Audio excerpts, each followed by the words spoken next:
Hey, everybody. I am your host, Felipe, and you're listening to the Total Yards podcast. And with me this evening is my host, Dallas Cowboys fan, wearing his Dallas Cowboys jersey tonight, James Minos. James, how you doing this evening? Very good, Senor Spreadsheets. We're back on. What jersey number is that? Is that 22 or 82? What No, is that? 82, baby. Witten. Oh, Jason Witten, the great tight end. I don't fit in my 22 for a long time now. Yeah, that's how you know you're a Cowboys fan because that's the glory years you're talking about. But when you mentioned 22 and number 8 and 88, Oh yeah, I still got a couple of 88s. I try to make more Cowboys jokes, but I don't have the heart for it tonight, James. I kind of pity you guys right now at the moment. It looks like who's the guy? Parsons, Mika Parsons, is that his name? Mm-hmm. It looks like he has checked out and is giving zero Fs about this upcoming season. Did they sign him like all these other players sign at the last minute, or is he still in limbo over there? Not yet, but it'll get done. It always gets done. It's always the same thing, the way that he negotiates it down, and then they end up, and then they're all hugging and loving afterwards. So I don't pay any mind to that nonsense. I really don't. Well, the difference between that is that, with Dak Prescott and CeeDee Lamb, which we're going to talk about really soon here in just a moment, is that you could say that there was money under the salary cap. Now that they got these two guys on their contract for a long time and for a lot of money, what else is there left for Micah Parsons? And that just makes me wonder how they're gonna do the the salary cap gymnastics Right. to get I it mean, done. it's one of those things where the salary cap to me is always one of the most interesting things discussed because when guys want to sign someone, somehow there ends up being money. Yeah, They move money around, they have the rest I know they always have automatic restructures built into guys like Dak and stuff where they can make it into a signing bonus, and all of a sudden the money appears. yeah. It's just all negotiations. Like I said, look at what happened with McLaurin. All of a sudden there was money. Mm. They signed all those guys in the offseason. Oh, we're not going to be able to pay McLaurin now. They brought in Debo. And there's the deal yesterday. All of a sudden, they found money for him. Same thing with the Bengals. All of a sudden, we can't pay Hendrickson that money. Well, all of a sudden, Hendrickson got money for the year. Although with Hendrickson, I thought it was just a 1 year deal, right? Yeah, but they gave him another like 28 mil just for the year. No, it was 30 million, Oh, which 30 mil. Okay. And like then they kept saying they didn't have that money for him this year at all. And then all of a sudden the money magically appeared, like the week that it was coming. They didn't want him to play during the preseason anyway, so yeah. So yeah, I've actually heard of this term. It's not a holdout, it's a hold in. it's a hold in, yeah. That's Yeah. the popular thing now. So that's new to me. They use that with who the hell they use that with? Jawan Jennings. I heard that term being tossed around with Jawan Jennings. Like, what, really? Jawan Jennings of all people? Anyway, Yeah.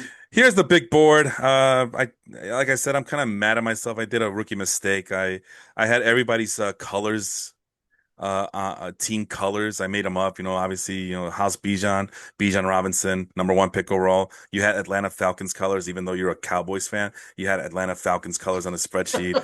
I'm CD4 because I picked CD Lamb. I named myself after the movie, kind of a variation of CD Lamb's first name and the movie CB4 with Chris Rock. I had Cowboys colors for that one too, the silver and blue. And Right. then I realized I saved it under the wrong format, and so when I open it, like, what colors you talking about, bro? I don't know colors. No, man, it's the wrong. It's the wrong. You forgot to save it under the right format. You saved it on the wrong format. So, but anyway, I try to do some conditional formatting right here on the left side of the spreadsheet. Because at least I know I could do that really quickly and give some more color to this. But yeah, I'm kind of pissed off. I worked really hard before the show to get these colors in line. But anyway, you pick Bijan Robinson. Was there ever any doubt that that was going to be your guy, or did you have to think about it for a split second or so, or were you considering? Honestly, I forgot that this league was a half point PPR. So my initial, Jesus Christ. like I said, I'm in three leagues this year, down from five. Oh, good, good. And You were I just, like, when I saw that, you put up the draft order, I said, all right, let me just go quickly look over the rules and make sure I'm looking at the right thing. And that's why I asked in the chat. I'm like, it's a half point. This one's a half point, to make sure because I know you switched since we were switching over to a different Fantrax. I said, let me one make sure he second. didn't click the wrong thing by mistake. I like to think that. as soon as you found out that we were gonna switch to Fantrax, and it's once again I'm commissioning this league, you were like, "Oh man, no, I gotta downsize my fantasy teams, and I gotta hunker down on this one because it's Felipe's league." At least I like to think. At least I like to think that's your mindset there. As you know, you saw that Noah. I think he's like in 6 leagues. Joe and Harry's like an 8 or 9, maybe even 10, Yeah, no, 10 leagues. I mean to me the optimal number is like 4 or 5. I was supposed to be in the fourth, which is actually the league that I do with the ESPN radio guys, Fantasy Football Sunday. I'm in their pro league. Oh wow, But the two hosts of that show, one of the guys had a really bad personal issue and they decided to shut down the league for this year. I that's a love that shame. league. I've been in it for like 5 years. I won a spot on it through watching their show and answering they did like a whole trivia thing for the people to join in, and then they let you stay in until you want to quit, basically. But I won that league a couple of times against the pros, which always feels good. Hell yeah, absolutely. Getting back to this draft here, obviously then Chase goes number 2. Yep. Saquon Barkley, Justin Jefferson. So they're flipping back and forth with wide receivers and running backs. There's Jahmyr Gibbs. I should probably introduce the cast of characters we have here for all the people listening and watching and trying to figure out why we should care about these people. At the very least, our league mates should care why we should care about these people. Obviously, your number one pick, James. I put your last name down because James is a pretty common name. But let's face it, I'm pretty sure everybody just calls you Pinos because it's easier. I know I do. Like Pinos is here. People just like Uh, saying that. I don't know why, bro. it's a unique name, just like how people like to call me Senor Spreadsheets. No, they don't. Nobody calls me that. Just you guys. Shane, he's been a league mate of mine. At the very least, in our points league over on CBS Sports, fantasy baseball league. Hmm. I've been playing against him for like about 20 years, and he finally was asking for a fantasy football league, along with a lot of my other fellow league owners in that league and that baseball league were asking, who's doing a fantasy football league? Like, I am. I know some guys on Facebook. Like, all right, we're in. Raheel, he's from the area here in Illinois, Chicago, in the Chicagoland area. He's a Bears fan. Shane's a Cowboys fan, I believe, and so are you, a Cowboys fan. Primo is from South Jersey. He's a Phillies fan, a 76ers fan, and a Cowboys Hmm. fan. Also a Cowboys fan, so another Cowboys fan. The Bakery, this is our returning champion. That's Noah Miller, my co-commissioner. He's a Bears fan. He just moved back to the city of Chicagoland area here. Harry is from Connecticut, but he's a Jets fan. He's my podcast partner. He was on this uh, helping me out about a week ago, trying to preview the upcoming drafts that we were about to partake in, and just trying to give some general advice and some fantasy football manifestos in time for the 2025 drafts. And we also do a wrestling podcast every once in a while together. Robert is my commissioner in the baseball league I was telling you about. He also was wondering which one of you guys are doing a football league. Like I am. I know some guys, and so he signed up. Tyler, I met him on Facebook. Phillies fan, Eagles fan for Virginia. Alex, he's a Orioles fan from Virginia, but most importantly to the people out there, he's a Cowboys fan as well. So I don't know these Cowboy fans, man. They grow on trees. Joe, he's I forgot exactly where he's from, but I know he's a Bills fan. He might also be from Connecticut. I'm not 100% sure, but he's a Bills fan. I know that much. And finally, my buddy Steve, my arch nemesis, the guy, the thorn on my side. He's probably maybe Noah lives closest to me now that he moved here, but Steve, he's I played against him for like the last 10, 15 years in various other sports. And yeah, if there's somebody I hate to see succeed in life, it's him. Or not in life. Sorry, that's harsh. That's really harsh, man. I just meant like in fantasy sports. I don't like seeing him win. I don't like him being happy. That's pretty much it. Anyway, aside from that, uh, um, Malik Neighbors or CeeDee Lamb. I mean, I know Harry and we talked about it last week. I think they were pretty interchangeable, but I think he did mention that he would rather have Malik Neighbors over CeeDee Lamb. I also wanted Malik Neighbors, but you know what? I'm happy with CeeDee Lamb. I even mentioned in the podcast if I get quote unquote stuck with CeeDee Lamb, I'm a happy camper. You're a Cowboys fan. Is there any concern getting CeeDee Lamb at wide receiver number 4 here in the first round? Honestly, in a lot of leagues, he's been going top five. Mm, Again, they're gonna pass the ball a lot this year. hell yeah. So and CD's the main guy. You know how that is. Same thing with neighbors. I mean, the only thing with neighbors is how much do you trust Wilson at this point? How soon does Dart get in there? There's a lot of. You saw a lot from Neighbors last year. He got nicked up a couple games, but other than that, I mean, Neighbors is a great talent as well. I mean, Yeah. honestly, he does remind me a lot of CD, frame Hmm. wise, speed wise, great hands, not afraid to go over the middle. Can we both agree that the biggest surprise in this league was pick number 8 with Josh Absolutely. Allen? I was talking about it on the chat. It's not Ye- that it's a bad pick to Yeah. me. It's just that if he wanted Allen, he could have got him in the second round.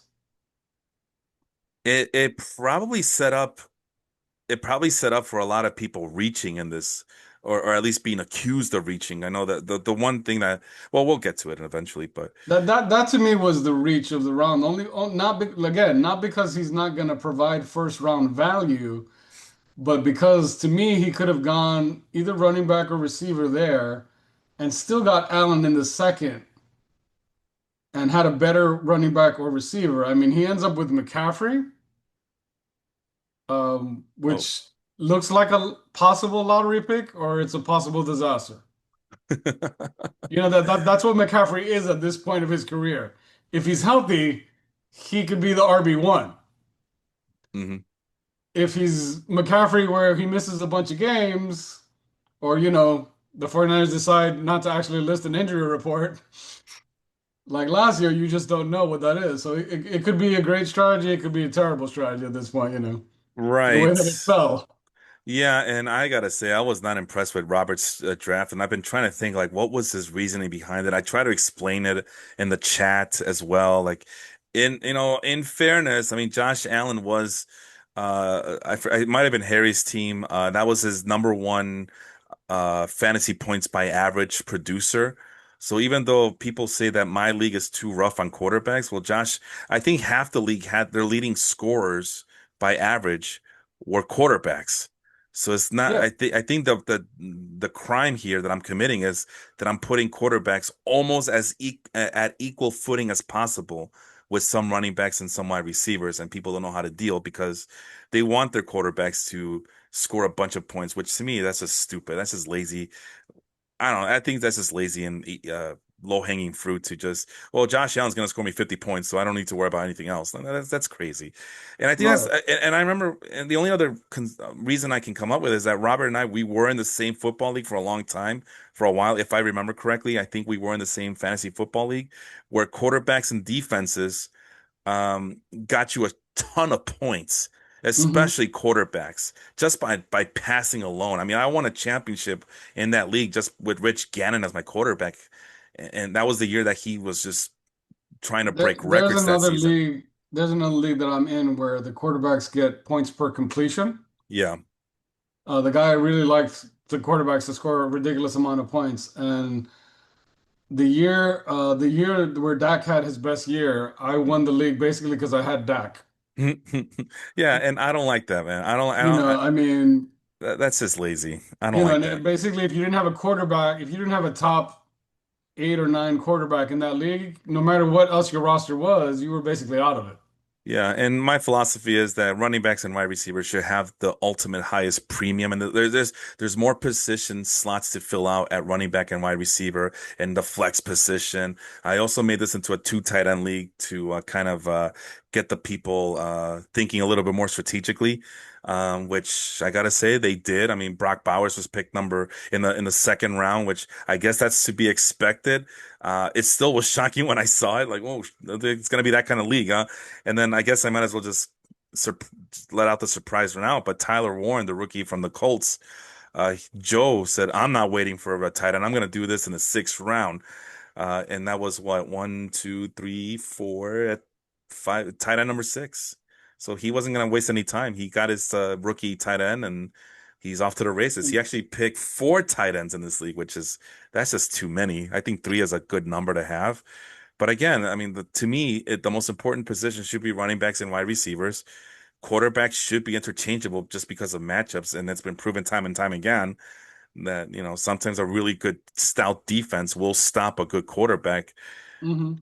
Anyway, I'm gonna ramble on this one, but yeah, if I don't stop myself, I should say. But yeah, this Josh Allen one, I could see why Robert would do it. I mean, Josh Allen, even in the strict ass league, still scored a lot of points per average. So maybe that's Robert's thinking. Plus, Robert might be used to doing it this way, where in that quarterback friendly league, all you need is a superstar quarterback to put you over the top in a defense that just smothers other teams. I mean I think he was the first one to pick a defense in this He one in the 10th was. round. So he He picked the took uh he took Broncos. he took Denver in the Yeah, ninth. who is supposed to be a highly rated defense. So he took the number one quarterback and the number one defense. And no, this year I'm putting the clamps down on defense because defenses should only score a lot of points if they're completely shutting down other teams or committing turnovers and getting sacks. No more of this. Like I got, I only give up 3 points and only 200 yards, so I'm gonna get 25 points for being lazy. I think it's lazy. I don't even want to use. I think I even mentioned I would just eliminate kickers and defenses and just go with more wide receivers and running backs if it were up to me. But I know people love their defenses and kickers. I even thought about maybe doing individual defensive players, but I don't think the class is ready for that yet. But no, I just anyway, let's move on. I'll be here talking all day, talking about um philosophies as to what a fantasy football league should be. I guess since it's the first round, it's the most important round. Derrick Henry goes number 9. Amon-Ra St. Brown number 10. Ashton Gianti is the first rookie. Yes, he is the Yeah. first rookie to go at running back. Nico Collins at number 12, and with the turn, Jonathan Taylor. So now with the second into the second round, we go. Just call it out. You see a name that you like, give it to me, and we'll talk about that player in the second round. Well, like I said, I like the Hampton pick. Hell, you're the only one. Everybody hates it. I honestly, like I said, I thought I was gonna get him on the turn. So that threw me, but it ended up with me getting Bucky, so I can't really complain about that. Yeah. So you got Lamech Um, Conkey and Bucky Irving on the 2-3 turn, the second yeah. round, third round turn. But that's what I was telling these guys. Like, no, if I don't get Omarion Hampton now, I'm not gonna get him. Oh, well, you should have waited in the third round. What difference does it make? Like, if I get him in the third round, he's gone. Well, you should get him in the third. I picked seventh. He's not coming back to me. And I really believe in the kid. I literally moved him up at number 10, and you just justified this pick. Because if I don't get him here, you're gonna get him on the turn. And then I'm stuck with a running back that I don't like in the third round. So And Nakua fell in our draft where I seen him being going a lot higher. I mean, I get it. To me, he's injury prone at this point.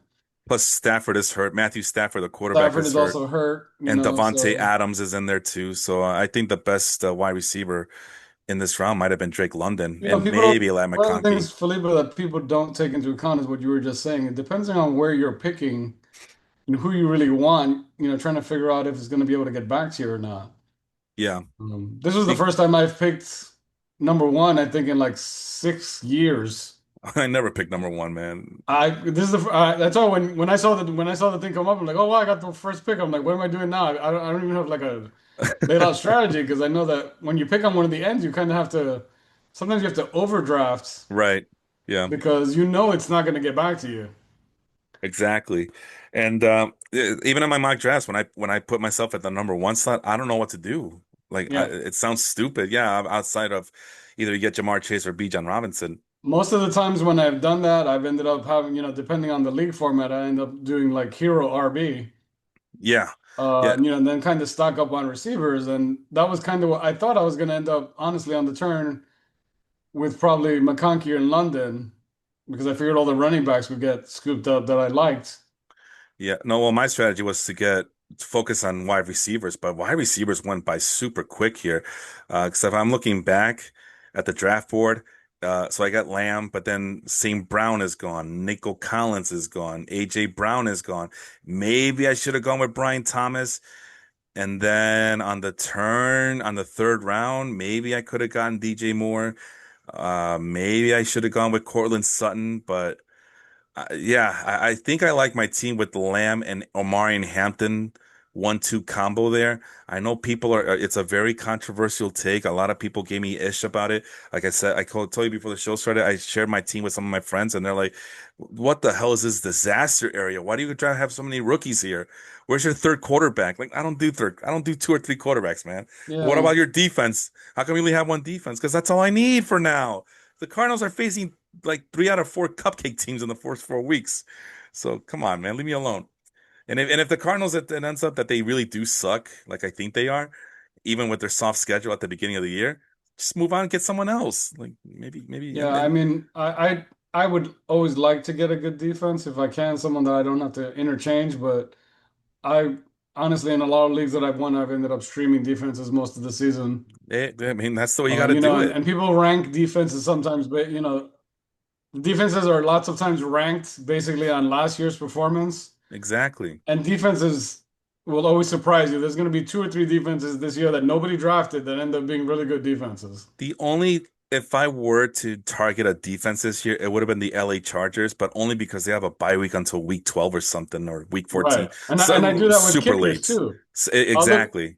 I'll look for a kicker who has a bye week in like week 12, week 14, and then if somebody waives like a good kicker at some point because of roster moves, like I might move in at that point after their bye week.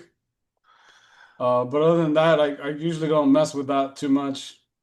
And of course, we mentioned Brock Bowers. I mean, I guess that's where the number one tight end has been going lately.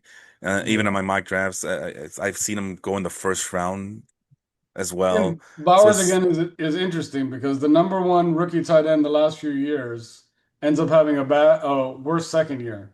yeah, that's what I'm banking on. That's why I'm not And high it's on. not going to be even like anything bad, but they have more options now. Yeah, the Raiders Last year do. he was the one man show. They have Hmm. Genti now. Yeah, and they You have know, another year of the other wide receiver, Jacoby Myers. Um, Myers. There's Thornton is really they really like Thornton. I really kind of like Thornton. I was hoping to get him late, and I didn't get yeah. him. Yeah, and that's just simple regression. I mean, you Yeah, can't expect a guy. So they call it a sophomore jinx, but come on, it's just simple regression. You can't. This guy yeah, played so well over his head.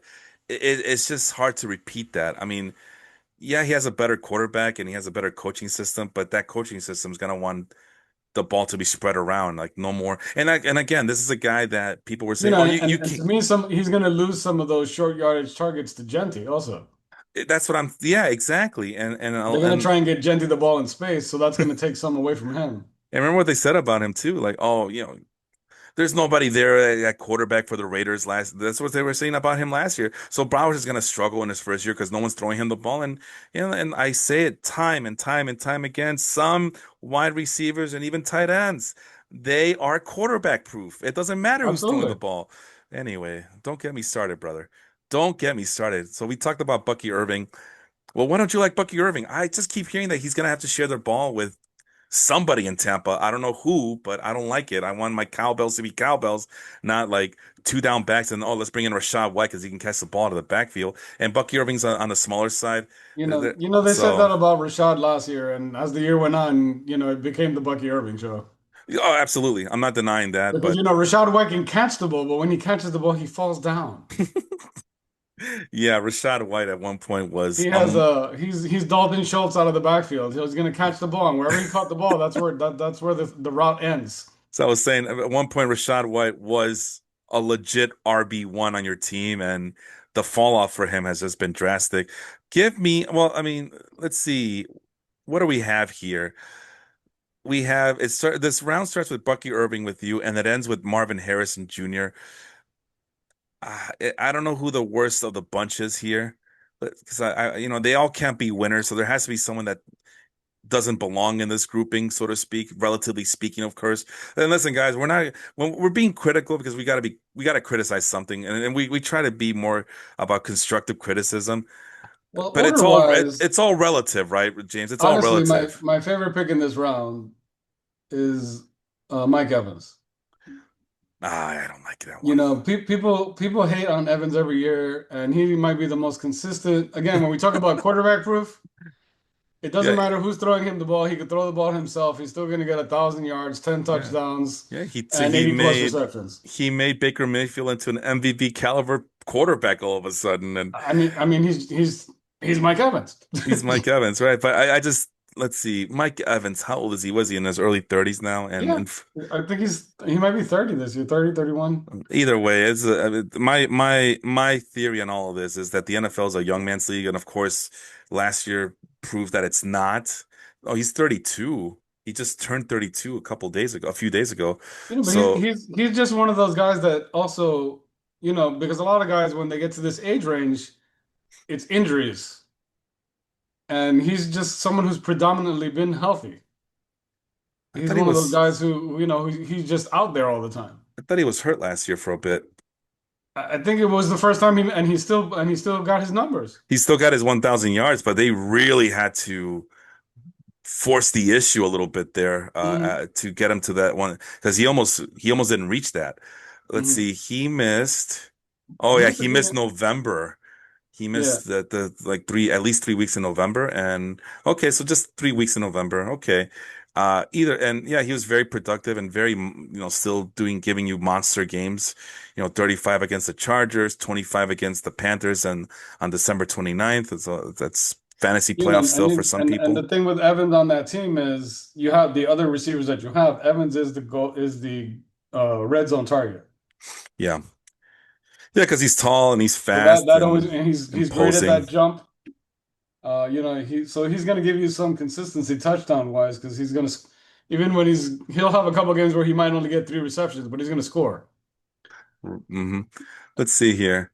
Yeah, he played 14 games last year, full season in the previous year. So yeah, he like you said, he's been pretty durable. But I don't know. There's something, and maybe it was just getting off to a bad start when Baker Mayfield trying to figure things out. But Yeah, I don't know, man. It just he missed that time. I know it wasn't a lot, and he got 1,004 yards, so he barely made it to that. So I gotta anticipate when the fall off's coming. He's 32 years old. This is his age 32 season. This is why I was avoiding him. I know that what's his face? Who got him? Noah did, I think. Yeah, no, Noah was enamored with his pick, but I'm like, now you go ahead and take the 32-year-old wide receiver. I get it, Mr. Consistency. It's Mike Evans. He still has the height, but eventually, Father Time is undefeated, as you know, and yeah. I mean, there were, it could be the year, but I mean, if you're gonna bank on somebody at this point, I mean, if you look at the guys after him, you got Garrett. yeah. Garrett's great, but I don't know what's gonna happen there. Everybody's scared of Justin Fields. Listen, man, it I didn't li- stop. I like Fields, and again, I've pointed out to a few people. I was like, okay, so I'm not as concerned as others because again, DJ Moore put up great numbers with Fields as his quarterback, Yeah, um, but there's no one else to take any double coverage away from Wilson at all this year. So I that's a mean, good teams are point. just going Yeah, to be locked in on him with Justin Fields throwing him the ball. I and don't know again, how. but they That, again that's my that's my only concern there. they said the same thing about Brock Bowers last season. Like, well, if he's the only wide receiver option and tight end, how's he gonna get the ball? Like, no, don't bother with Brock Bowers. Like, I Well, didn't, and I well, didn't listen to those To me, people. Bowers is a physical beast, you Yeah, know. he's And imposing, again, sure. Wilson has been my keeper in a different league for the last 2 years. Yeah. So I'm not down on Wilson by any means. I thought Devontae kind of went early here. Maybe, but then Jackson Smith and Jigba, I have qualms about him and Marvin Harrison. Bro, he did not look like the son of a Hall of Famer last year, and everybody's down on him. Like he's on a lot of people's do not draft list or fade list or avoid list, and I don't know. I know it's a intriguing pick here with Marvin Harrison because of the pedigree and all that. Yeah, But this might be fool's gold here. Then Steve might have fallen for it. And then he got Kenny Walker on the turn there and into the fourth round. I love Kenny Walker, so do but I. dude's always hurt. That's why I got Zach Charbonnet on my team. Well, why do you have Zach Charbonnet? Because when Walker's hurt, Charbonnet's ready to go. That's why. But he's not Yeah. even on your team. Shut the hell up. I don't do handcuffs. Handcuffs are so stupid. Let's anyway. Don't get me started. Don't get me started. We I like Walker a lot. Again, when he's healthy, the zone running scheme I think is going to benefit him a lot. It's a matter of health. If he's healthy, to me he could be like a top five running back if healthy. yeah, I know. That's why I drafted him last year, and I don't know. No, definitely in my other league. I definitely drafted him in my other league, and I was happy. But then he got hurt, and Right. and it's not just like he's hurt. See, and he's one of those guys to me. If you draft him, you then have to spend draft capital on Charbonnet earlier than most. Because if you don't, and he's your number two here in TD's case there, Yeah, you kind of set yourself up for, okay, what do you have if and when Walker's going to miss games? It's like drafting James Conner.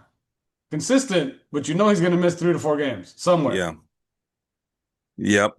And I got both of those guys. I got Trey Benson and I got Zach Charbonnet just Yeah. because it sounds Because miserable you on got my part, because you but got to both of them before me. Uh, well, apparently I got to them before Harry did. Harry was ready to roll yeah. with those. At least with he admitted to me with Trey Benson, he was ready to pounce on Trey Benson.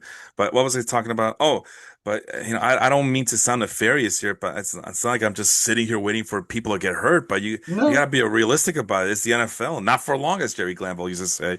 And injuries are just a part of life, unfortunately. Look, we just talked about Mike Evans, and I'm talking about him like he's some sort of gimpy old timer. But maybe there's something left in the tank. I don't know if it's 1,000 yards left in the tank. And they did draft a rookie too, a rookie wide receiver who might be the second best rookie wide receiver in this draft. But it's a it's an age thing, especially at running back where age last year was the exception, and I this year I expect it to go back to normal where guys in their late 20s, early 30s are just going to be afterthoughts. And a lot of these teams they drafted, look, Kyrie Williams, I know he's a little bit younger, but once again, the Rams drafted another running back.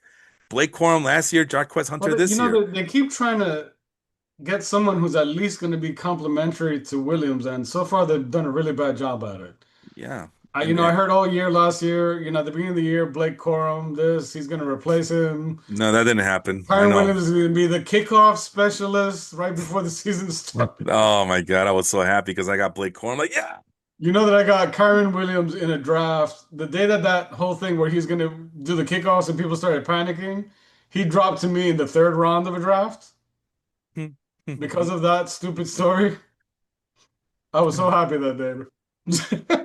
Jaden Daniels going to the fourth round. That's pretty impressive by Joe there.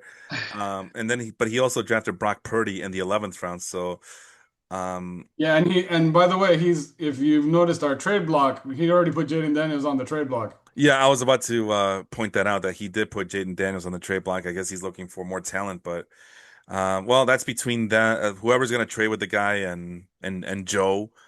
Um, so good luck to you people. I think Yeah. I would do it, but then who do I trade? I'm not I can willing to. only assume looking at his roster that he wants a wide receiver. You should have drafted one in the fourth round. Then I don't know what to tell you. Well, who was available in the fourth round? Cortland Sutton was I there. mean, I you could mean, have Cortland Sutton right he there. was right there. Now you don't have to go through all these trades, but some people want to do trades just to make trades. But DJ Moore was there.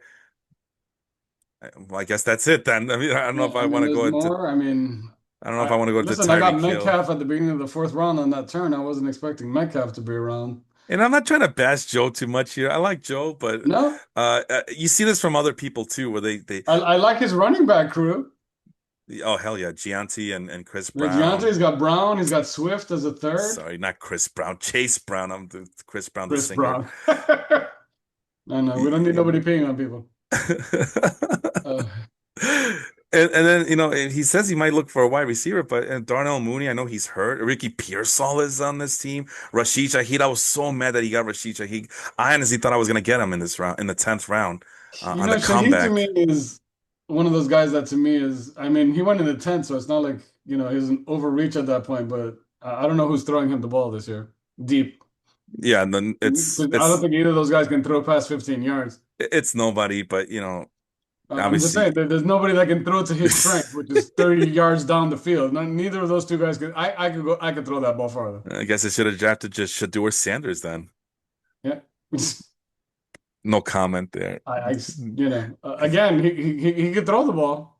Hey man, He's going to be a project, but how come nobody drafted Shador Sanders in this fantasy draft, man? oh my God, it's because we all hate him, bro. It's a We all conspiracy. they all hate on him, It's a you know conspiracy. what it is that they're all mad that he has a father, right? I don't That's get the it. issue. That's and they want to humble him and make an example out of him, I by mean, to me, he still looked better than most of their quarterbacks did the Browns. Uh, during the preseason, and somehow we have 95-year-old Joe Flacco running on opening day. I don't get it. They traded Kenny Pickett today. They released Tyler Huntley, well, and they there you started go. Joe Flacco. There you go. Shador Sanders is one step closer to being the starting quarterback by late September. Yeah, You, I mean, people make fun of other franchises, but I don't know what the Browns are doing here. yeah, well, You know, they if I'm Miles Garrett, I'm like, why didn't I stick to my I want to be traded off of out of this continent? Oh, hey man, Ohio's for lovers, all right. Listen, I gotta tell you, bro. I gotta tell you. Um, they try. I think the Browns they try to do the fantasy thing in real and for the NFL draft. We're like, oh my God, can you believe that Shedeur Sanders is still available? That's a bargain price. Let's get him in the fifth round. Even though we just drafted Dylan Gabriel in the fourth or third round or whatever, fuck just screw it. Let's make a quarterback controversy out of thin air and get the people going. So I think that's what happened. But yeah, and that's the thing about this draft. Like people, so many people could have gone You with know, so many ways, let and me tell you that someone made a funny reference, a cowboy reference to the Shador Dylan Gabriel thing, which I thought was hysterical yeah. because it was a third, fifth round thing. And I was like, this is like, someone said, this is like when the Cowboys drafted Steve Walsh and then they drafted Troy Aikman in the supplemental draft. And I'm like, you're talking about two guys who were thought of as first round picks as opposed to two guys who barely got drafted Was Steve Walsh a first round pick? back then. Yeah, I he would believe so. oh man, I gotta look that up. Or was he? He might have been a second. I don't know, but it was like, but basically, it was two guys that were highly rated coming off of good colleges, Yeah, Miami as and opposed to these two guys. And I'm like, I was like, I don't think that's a comparison that you want to make. the Dallas Cowboys traded Walsh to the Oh, that's from 1990. Yeah, they traded him afterwards. Yeah, sorry, I was trying to cheat here and not click on the Wikipedia link, but let me see. Cowboys surprised observers by selecting Walsh with the second overall pick in the NFL supplemental draft, even though they had selected Troy Aikman number one overall Right. in the 89 NFL draft.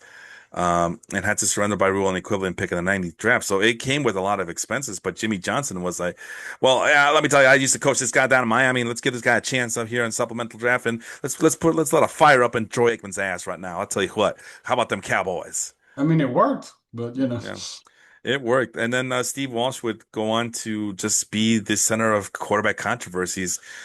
It's seemingly like everywhere he would go, and I already yeah. closed off, but I know as a Bears fan, oh my God, I was the biggest Steve Walsh fan on the planet. I hated Eric Kramer. Why don't they start Steve Walsh? Who cares about Eric Kramer? Oh my God, Eric Kramer. All Steve Walsh does is win games, God damn it.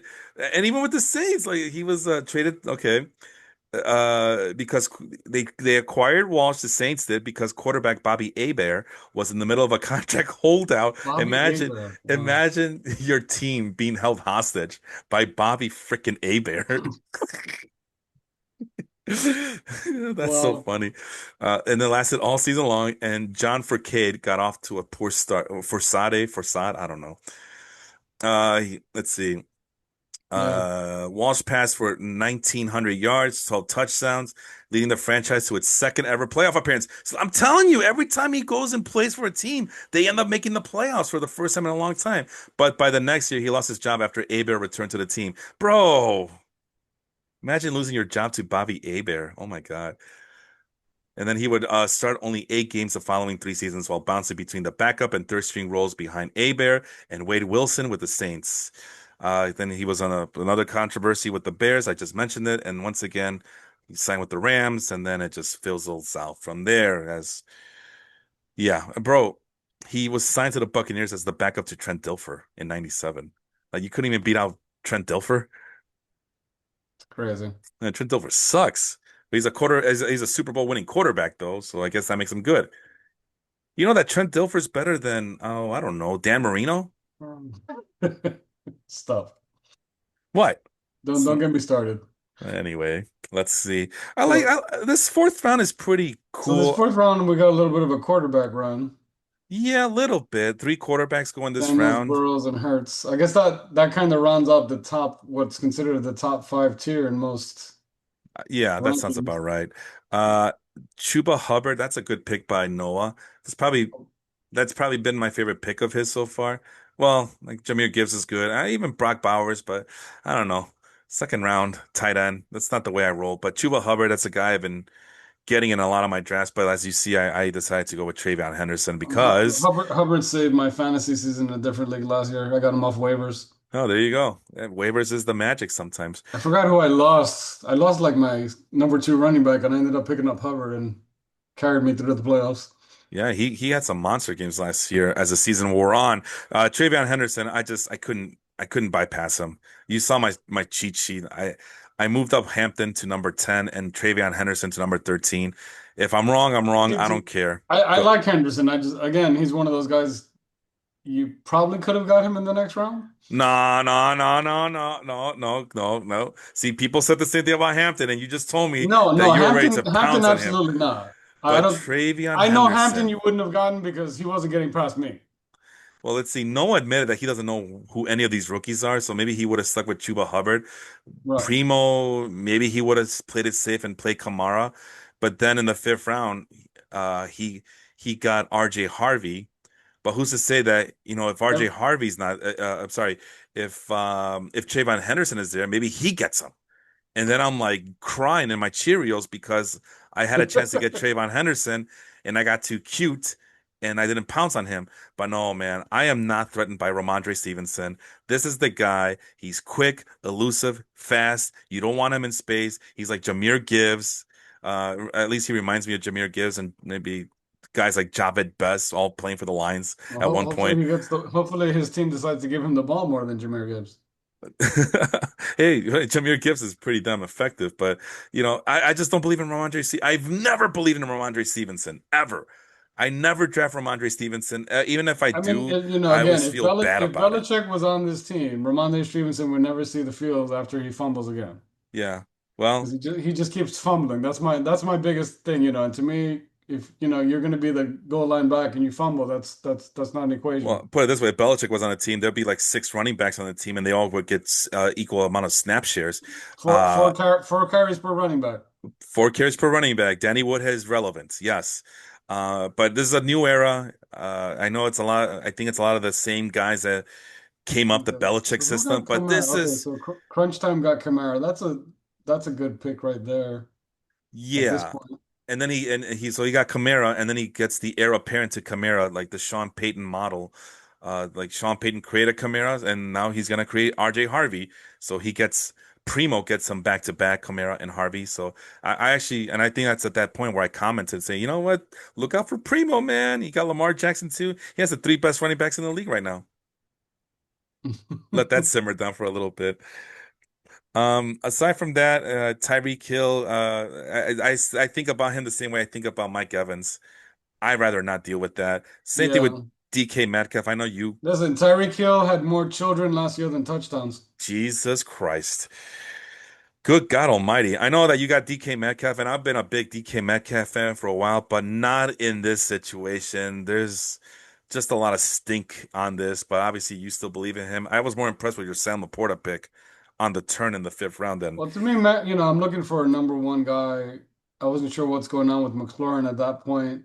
yeah, Metcalf, to me, he's the number one guy there. yeah. Captain Aaron is going to give him the ball.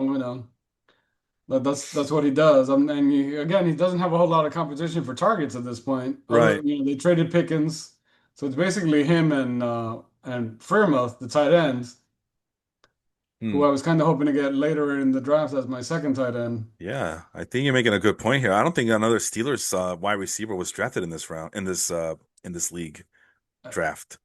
No, I don't think there was actually. Oh wow, because And there's usually Laporta there to me, yeah, Laporta was kind of like because you made it a two tight end league. yeah, I decided I wanted to have at least one tight end that I don't have to think about. yeah, And then the other one, I figured if I get somebody late or a rookie late, I could, kind of use the waiver wire and pick up a hot guy if I needed to. yeah. And that's the one thing because I was doing a lot of mock drafts, and even for my two tight end league that for this one that I was practicing for, it just seemed like it was business as usual. People were waiting around for tight end. Um, but yeah, that's the one thing I was not anticipating was that everybody was gonna get super aggressive at tight end after a Well, while. honestly, And Felipe, you should have learned your lesson well, from the now I baseball did. league Oh, well, come where you on. made it a two-catcher No, league. no, no, no. You made it a two-catcher league. No, And no, as you could no. tell from our drafts, Yeah, huh? catchers go early. No, no, no. Those are including panic. Aaron, who drafted 55 catchers in the first 9 rounds. Hey, sometimes it worked for her, and other times it didn't. Uh-huh. Well, she kept Adley Rushman, and I always use Aaron as the example Yeah. because it's the And best then she example. drafted Salvador Perez, who And died, I think, this year. no, he's still around. I got him in my points league. He's picking it up lately. He's starting So to pick it up because I think yeah, somebody, for a I while, it looked just like somebody had shot him. I just don't know if Aaron dropped him, but I don't think she No, would no, she have. kept him. Okay, so it's working out for her. But Rushman was the keeper, and he's been hurt. But then Cal Raleigh was the big thumper that she got, Right. and that's probably the big reason why she's like in third place in the standings currently. Hmm. At least one of the big reasons. I'm pretty sure her team is pretty But a well lot, but stacked. again, because you made it a two-catcher league, a lot of people were looking at catchers early. No, no. Well, you know what? You say a lot of people were looking at them early. I think a lot of people were panicking over catchers early. I mean, I'm doing Right. pretty well at catcher. I don't need like a fancy schmancy catcher. I mean, I can get away with that, I guess, but also in one of my leagues, I just stockpiling a bunch of catching prospects and see which one would hit. So Augustine Ramirez and Drake Baldwin, guys like that, they were available late in the draft, and I still use those guys. Kyle Teal was Hey, a guy I listen, just stashed away. I drafted Wells, and then later on I went with, I Yeah, think I had Naylor at the beginning of the year, yeah. and the kid from Chicago who ended up getting hurt and then Yeah, not doing well. Miguel Amaya, yeah. But I picked up somebody who I really didn't want the Yankees to trade last year, in Augustin Ramirez, and he's been really good for me. Oh yeah, I like Agustin Ramirez, man. And that's the thing. But if you get all these catchers early, you miss out on Agustin Ramirez because you don't need an Agustin Ramirez. Right. But yeah, but I wasn't expecting people to go into full panic But about again, tight my ends in this strategy was one. kind of the same there as it was here. I want to get one catcher who I know is going to be solid. Yeah. And I banked on Wells because I've always liked him coming up even from college. And then I Yeah. figured I'll get somebody else later, and that's what I did. Yeah. And Same, like I said, and same. then I found the waiver guy. I found Ramirez. Yeah. Same for about me and Wells, and he's been a big disappointment this season. And then yeah, and then in the ninth round, I had to draft a tight end, which is ridiculously early for me. I'm not used to drafting a tight end this early, but yeah, and I think the big signifier should have been that Tyler Warren went in the sixth round when Yeah, that to me, I couldn't. That was early for Warren. and Uh, again, I don't know what started that, or maybe Joe just well, I took Laporta at the beginning of the fifth, and then Herbs and Spices took Hawkinson yeah, in that round, and then he went to Warren. right. You And know, I don't know what and, caused and him do we to think that reach Warren was a better pick than Mark Kelsey? Andrews or Mark Andrews. Kraft? I mean, Andrews to me, I get it. To me, he's regressed a lot. He's very touchdown dependent. Yeah, You know, to me, Andrews is gonna get off to a good start because Likely is out. yeah. But when Likely gets back, they start to split No, that load again, I like they did last year. And I think Andrews is gonna bounce back this if year. Andrews doesn't score, he doesn't do as well anymore because he's not getting the 8 or 9 receptions Yeah. anymore. He gets 3 or 4, and if he doesn't score, Hmm. No, I think he's bouncing back this season. I honestly do think that. Um, So I get I can see why Andrews went in that spot in the sixth round. Um, and yeah, but I'm just trying to figure out what got people was it Josh Allen going in the first round? Was it Omarion Hampton going in the second round? James, you still there? Oh, okay, I see you moving. Was it who's the other guy that we were just talking about that he got picked too early? I'm looking at the draft board right now and I'm trying to blank. there's a few guys. Well, you were talking about the Fool's Gold guys, Harrison M- and Nick m- Jibba, who we don't know much about. Yeah, Uh, and those guys you can probably justify them going that and in Roma the third Doomsday round. here in the fifth round. I mean, wow, people are high on him. Yeah, I know my friend Harry was, but I think Odunze went to the Bears fan. Yep, he did. Oh, he's a Bears Mike, fan too? yeah, Noah Miller is the I mean, champion. how does the Doomsday go before Smith from Philly, Uh, Ridley? Yeah, hold on. The people can't see that because I'm still in the fourth round. I just realized. So Oh, okay, okay. I'm let's go in looking the at the fifth board up round. here. We were done. I don't trust Tyreek Hill is basically the lesson we learned here. James Conner, Terry McLaurin. There we are in the fifth round. We just talked about R.J. Harvey and Roma Dunze. He was paired up with Mike Evans for the champion team of the Bakery Noah's team. And of course, he made sure to get Baker Mayfield once again in this league so he could change his name officially. But yeah, so his wide receivers, Mike Evans, Roma Dunze, and Devontae Smith in the before the sixth round. Hmm. So it's pretty good. And now you're really banking on Roma Dunze to really, really live up to not just live up to expectations, but You know, the, supersede all of them as well. yeah, the two rookies in this round are interesting. Well, Caleb Johnson and RJ Harvey. Yeah, because both of them, are getting a lot of hype, and it's, the Denver thing is so weird because, they keep talking about how much they like Harvey, but what's his name is still there, and they've already named him the starter. And Denver has been handling their running backs for the last few years, and I don't know what they're thinking of doing. Oh, J.K. Dobbins, right? You're talking about J.K. Yeah, Dobbins. He's been named the starter. yeah, Okay. he's still gonna be the starter. He did really well for them last year. All right. So I mean, who knows if that lasts? And again, Dobbins is somebody who the reason he's there is it's never been about his talent. Again, when he was in Baltimore, he kept getting hurt. Yeah. So last year he was healthy and he did Hmm. really well for them. I know he ended up being a steal for lots of guys last year who drafted him late. Hmm.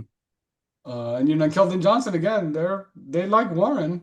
I mean, they drafted Johnson because Warren is getting near the end of his contract. The question is, at what point does he get the load? If he gets the load, if Warren gets off to a good start, does he see as much of the field as people are high on him about? Wait, who are you talking about?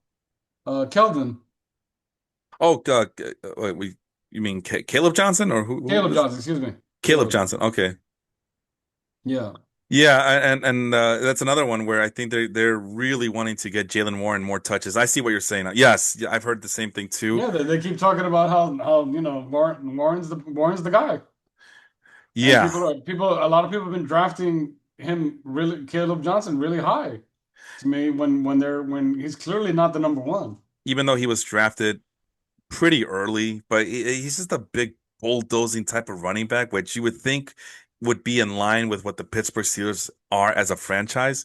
But when you Right, and if go, you listen to Tomlin a couple of times, he's like they like the fact that he's a bigger back, yeah, and it's almost like they keep hinting where he might be like the goal line back, because that's the one area that Warren kind of struggled in was in the short yardage near the goal line last right. year. And I was But about they to, like everything else about Warren in the open field. and I was about to suggest that you bring in a guy like Aaron Rodgers. I'm pretty sure he's gonna want a guy like Jalen Warren next to him at all He times. wants So somebody that knows how to pick up a blitz. pick up a blitz and chip a block and then get out in the Right. flat and get open. So He doesn't want a rookie missing a block, then him only playing one play for the whole year. I went and got Tony Pollard, just because I think he's a combination where he can run it up the tackle between the tackles and catch the ball out of the backfield. TJ Spears is injured, so it seems like it's a Tony But Pollard show again, in Tennessee. Pollard was very underrated last year. They have a great Yeah, offensive line. yep. And now a Uh, new quarterback. So I usually don't draft more running backs than wide receivers after 5 rounds, but I had to make the exception here, which yeah, like I told Harry, you gotta adjust just because I want to draft 3 wide well, to me, it was receivers. smart that you did that because you took two rookies. Yeah, and a veteran. Since you took the two rookies early, Yeah. getting a vet in case Travion doesn't get on the field as much as you want him to early. Because to me, Hampton's going to be on the field. Henderson, teams can be stubborn, Yeah, I know. as we know. So having Pollard at least gives you someone you can play Yeah, as a and two, yeah. and that they can, Henderson can be your flex early on if you need to. Yeah, yeah, yeah. And that's why I got him as well. And like I said, I had to adjust. So, My yeah, goal is always to try to get 3 wide receivers after 5 rounds, but I couldn't bypass because on look, you Tony see what I'm saying Pollard. though. They took Harvey and Johnson based on complete upside here in the fifth round. Yeah, You had Pollard, Pacheco, yeah. Swift. Those are the safe guys. And Swift is someone who, people bag on him, but he performs, and he's back with his favorite coach, Yeah. where he had possibly his best year or two when he was under him. Mm. Uh, I don't know. And can we both agree that Zay Flowers might be the worst pick here? Well, maybe Roma Dunze, but Zay Flowers, what exactly does he do in life? You You know, know, I don't understand Baltimore's passing attack at all. So I don't get no, it. it's Lamar Jackson playing running back, and people get mad when you refer to him as a running back, but I mean, he ah, throws the ball a lot. The thing is that he doesn't have one guy that he feeds. It used to be Andrews, yeah, yeah, he but loves a he's tight never end. been a guy to target a receiver at this point. Yeah, And they really do need to get Flowers the ball more in open space. yeah, and they also got Rashad Bateman. He's been kind of just been wasted there too. Yeah. So anyway, let's move on. And Debo Samuel. Uh, Steve had a very interesting draft, is all I'm going to say about that. You know, he questionable picks in Marvin Harrison, Kenny Walker's injury prone, Jonathan Taylor. We don't know what kind of shape he's in, and then Debo Samuel to finish off the fifth round, and then Kyler Murray to start the sixth round. James, Yeah. Kyler Murray. We talked about what exactly is Zay Flowers? What is he? Why does he exist? Why does Kyler Murray exist? So they You got know, him to Murray is one of those guys yeah. that to me is like people have a vision of what he should be. Yeah. And he had that really one standout year. And then last year, to me, he didn't have his legs. He was not running the way he normally runs. And a lot of people are saying that this year they think he's going to bounce back, that he's going to be healthy and he'll be Uh-huh. able to run more. And that's going to up his value because everyone wants the running quarterback. As in fantasy, the Yeah. running quarterback is a premium thing, but But I, he I don't doesn't know if I would have run. done that. But Like I had him last year. He didn't do any of that. He doesn't run. He doesn't throw. well, He no, doesn't do jack. again, last year he didn't look like he could run.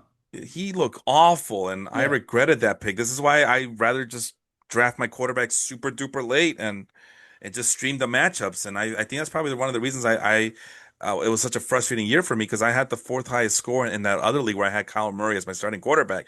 Oh, you got to draft Kyler Murray. You got to draft a running athletic quarterback. You got to do it. And then I did it, and I Mhm. got burned for it. So never again, never again. Jameson Williams is a guy I've been hating a lot lately in the last couple of years, but I gotta say I was eyeing him in this round, and Alex picked him up before I can get to him. So that's probably one of my favorite picks in this round was Alex getting Jameson Williams. I don't know why anybody would pick a Chiefs player because Mahomes has not looked the same ever since Tyreek Hill left. There, I said it. And as Travis Kelsey's getting older, now you got a Well, people situation. keep saying that Worthy is going to be Hill 2.0. Yeah, we're waiting. We're waiting. But Keep waiting. And then I they mean, got other guys too. he did show some flashes last year. Uh-huh. Towards the end of the year, he had a nice stretch there. Cool. But we'll see again. Like you like to say, second year receiver breakouts, right? Sure, regressions. Why not?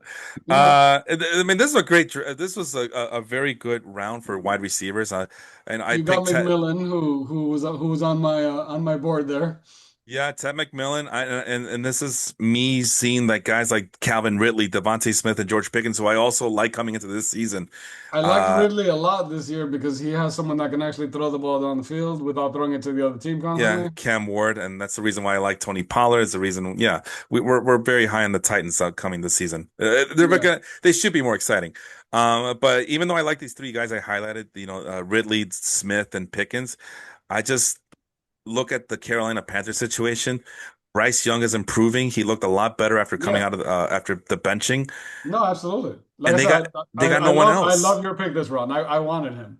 Yeah, and the only problem is that he's a rookie wide receiver. Rookie wide receivers take a little bit longer to develop, but there's no one else in town. He's the only game in Listen, town. they have been raving about McMillan in camp, Me too. about his routes in camp that he runs routes Yeah, like a veteran, that he adjusts really well to the ball. yeah, So he was someone that I definitely would have picked had he yeah. gotten near the end of the round there. Yeah, and if I'm Tyler, this is a mistake. Xavier Worthy. If I'm him, I would have probably done McMillan two picks before I got to him. If not, Ridley's there, Devontae I wouldn't have Smith. drafted Worthy, honestly, No, Worthy in this was do not round. draft status for me. Do not draft at all. And then you want to be a homer. This is the time to be a homer. Be an Eagles fan and get Devontae Smith. But Xavier Worthy, the one thing I will say about him is he's supposed to be super duper fast. But Again, he's amazingly fast, and if he actually does take a step up like he did towards the end of the year last year, it could be a good pick. It's just Wanted a to matter of seeing what happens there. point out that Symphony of Destruction, that's Shane's team, by the way. It's mega. It has to be a Megadeth reference. Um, I Uh-huh. I know that he plays guitar. I didn't realize that he might be a Megadeth fan, but he hasn't responded. But he paired up David Montgomery with James Conner, so you're seeing a little bit of what Noah tried to do last year to win the championship. And Shane got himself a really good team. And you look at his projections; he's supposed to be the highest scoring team in week one, and I can see why. So he had himself a hell of a draft. He I also mean, paired up listen, his top two receivers are awesome. He's got this the possibly the two, second best tight end, if not the if not best the number one tight end. or the best tight end duo. Yeah, Trey Uh, McBride and Travis Tyreek Kelsey. Hill. I mean, Your wide receiver number three, you could be doing a lot worse. yeah. You could be picking Rashee Rice, which he did in the sixth round, by the way. Tyrone Tracy. No, I don't know, bro. I want to give you the benefit of the doubt. I can't I, do it. Why did you get Tyrone Tracy? why? I Well, mean, well, hold on. Let me guess before you answer that question. Was it because Erica Badu told you to? Call on Tyrone. no. I mean, honestly, he produced last year, and he's the number one back there. What about I that mean, Cam guy, that Scadabadoo guy? the he's already hurt, and B, at most, he's gonna be a goal line guy if anything. Uh, Tracy's still gonna catch the ball, Yeah. so he's gonna, he's gonna be fine. I'm not worried about that. And I see that you got Emeka Egbuka. I was And trying to again, figure out. right, he's my flex. Yeah, yeah, yeah. It's not like he's my, he's not banking on him to be a one or a two, but as a flex at that point, the guy who's going to be the in between the 20s guy who's going to catch the ball, he's going to be very consistent at that point. And I was starting to talk about Emeka Egbuka. I was hoping to get. I actually moved them up my draft sheet, thinking that I did a good Love job. him. And then it turns out you love them even more. It's like, how Oh much yeah. higher can I bring them up on my draft sheet? I was hoping to get Again, them in maybe in a round or two, he was one of especially. the rookie receivers. I had him and McMillan. Yeah. People a lot of them were worried about it. I said at worst he's either the two or the three in that offense. Oh, he's You easily the know, two. And then I wouldn't be surprised if he and you're becomes the talking number about one. and you're talking about the other two receivers as we discussed. I like Evans, but he's 32, and Godwin has been hurt the last like 3 years. No, Godwin's a persona non grata at this point. And like I Right. was trying to say, Evans, he might, There's a reason they drafted this kid, and it's yeah, because of yeah. that. He might supplant Evans this year a lot sooner than we anybody anticipates. And Yeah, that's why and I and wanted not him. only is Godwin still hurt, they're saying he's not coming back possibly till October, even though they're not putting him on pup, which is weird. No, no, But McMillan is no. also out, their other guy. Yeah, Jalen McMillan. Yeah. As I was saying, I wanted to get Egbuka either in the seventh, eighth, or maybe ninth round because, like I said, I didn't think he was going to go this early in the seventh round. So that's my mistake. But I already got Ted McMillan. So do I really want to live in a world where I have two back-to-back rookies at wide receivers? See, I Probably would have not. liked to have gotten him later, but I Mm. knew looking at the board at this point that if I let him go, I was not going to get him. Yeah, and you picked Egbuka when there's a lot of good veteran wide receivers still. There was Jalen Waddle, Chris Olave, although yeah, we know what Again, Olave's issue I is. don't like Miami's whole situation at all this year. Hmm. Uh, Tua is not getting better. What about Uh, Stephon Diggs, Jerry Judy, Ricky Stephon Pearsall? Diggs is coming off a terrible year. Again, we go back into the he's old thing. Yeah, knee injury Uh, too. Olave can't throw the ball to himself. I don't It, know who's throwing the ball in Cleveland. plus, he's always concussed. Jerry Judy, I mean, he's Joe Flacco, and Judy did finally. Olave had the concussion last year too. Yeah, Pearsall was someone who I thought about at this point. I said, he could end up being, but at some point, the number one receiver is actually going to come back there. Jacoby Myers, I like it. I like Jacoby and Myers. supposedly he requested a trade today, by the way. Oh, well, I guess he must have heard the footsteps from the youngins over there. Uh-huh. But On the way home on fantasy football on Sirius, they said he requested a trade today, apparently. so here's my situation in the seventh round because I love all those wide receivers uh that went here, and I should probably keep it here at Emeka Okbuka because I do have a question for you Hmm. with the other rookie that was selected here. I'll get to him in just a second here. But I figured, well, Zach Charbonnet is clearly the best running back by far. He's like on a tier of himself at this point of the draft, I thought to myself. But there's plenty of wide receivers on my draft board that I could, if one of them survives to me in the next round, I should be good to go. And then the complete opposite happened. I'll run on wide receivers for what was that, 5 consecutive picks, and Yeah. that kind of screwed me there. And on the bright side, I ended up getting Keon Coleman in the eighth round. So I just wanted to point out that it's not always what it seems to be, but at the same time, Zach Charbonnet, who else was available at running back? Joe Mixon, no. Jordan Mason, no. Austin Eckler, no. Krosky Merrill, is that his name? Krosky Merrill from the Washington. Bill.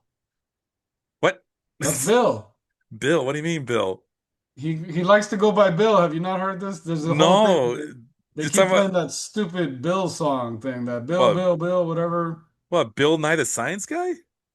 I don't know. There's some weird song that they keep playing on one of the fantasy shows because he Bill, likes to be Bill, called Bill, Bill, apparently. Bill, Bill, Bill. Yeah, it's like a Bill Nye the Science Guy. That song? I don't know. Oh, It's some Jesus. weird. I'm Uh, sure it's some youngin song that I've never heard of. So Ja'Cory Krosky Mary, you're telling me he goes by the name of Bill? Yeah, All right. Well, he looked pretty good in the one of those preseason games. And that's they're very high on him. Supposedly, that's one of the reasons they were out on trading Robinson. yeah, they didn't want to pay him. But when But you listen to the coaching staff, it's kind of like he's like a change of pace guy. well, they I already mean, got one. again, he's in that really fast open space mode guy. But doesn't seem like they're thinking that he can run between the tackles, which coach was talking about. What's his name? Sanchez being the goal line back and the big in between the tackles guy. Yeah. Eckler's the third down guy. So how much playing time is he going to get early, Yeah, if and at then all? all the Commander running backs got drafted. Eckler, Krosky, Bill, Merrill, whatever his I name mean, is. Eckler to me is a good flex play. He's going to be the third down guy. He can catch the Nah, ball, nah, nah. That's no. but he's No, not no, no, anything no, I would have drafted no. at that point. I don't like that pick by Noah. Noah made some I questionable wouldn't have picks. drafted him there. You could have, I mean, to me, I could have wait. You could have waited on that. Noah made some questionable picks after he got Chuba Hubbard in terms of running back, and I just not a fan of that. Not a fan of the rest of his draft as far as running backs go. But even I think the guy's name is Chris Rodriguez, also from the Commanders. He got drafted. Oh, by you in the 17th round. So Yep, in the oh, 17th round. maybe we'll get to him tonight. I just wanted to ask you, Emeka Egbuka, you obviously drafted him 2 picks ahead of Travis Hunter, who went to Rahil's team. Um, Obviously, we both like Egbuka, but do you like Travis Hunter whatsoever at all? And what I don't really like Hunter. I don't either. He doesn't catch the ball with his hands. Yeah, that's And the and and in college that works a lot, but uh-huh. anytime I've seen a receiver come out that's basically a body catcher, Hmm. it always ends up badly. Yeah, well, be careful. They're gonna call you a hater. You just Um, you don't want to you see know, success. I You mean, he's a don't. great. He honestly, to me, I keep looking at his when I looked at him in college. I think he's a better corner than a receiver, but Well, that's not what you drafted Shohei Ohtani for, man. You drafted him to do both. Because yeah, what's the and, point? and again, the NFL punishment on both sides of the ball is not the college level punishment. Yeah, I don't know. He's going to be out there playing corner. There's going to be a big left tackle pulling on a sweep play, and boom. it's not your college left tackle. Yeah, and he's been doing it for years. He did it in high school. He did it at Jackson State, That from wear what I and tear remember. thing, with a Yeah, two-way player in the NFL, I don't know. that's a really The only guy that kind of did it a little bit that, successfully, I guess, was Dion. yeah, yeah, But he wasn't in on offense that much, and he was basically a deep ball threat. yeah, We ran him on when he was on the Cowboys, they ran him on some screens and basically deep balls. yeah. And some But you weren't putting him out there to comebackers, get punished. some hitch routes, some button hook. Yeah, I mean, yeah, only, and he ran a hitch route only because people were playing him 15 yards away from him because they were worried he's going to run by him. Yeah, so you got to take advantage of that as an offense. But yeah, at any rate, that's a really stupid pick by the Jacksonville Jaguars, man. And the worst thing about Travis Hunter, his girl. I No, thought this was a joke, but apparently she is indeed trying to file for divorce. So I thought that was just a joke, but apparently she's. But we tried warning him. We told we yelled from the highest mountain, Travis, don't marry this girl.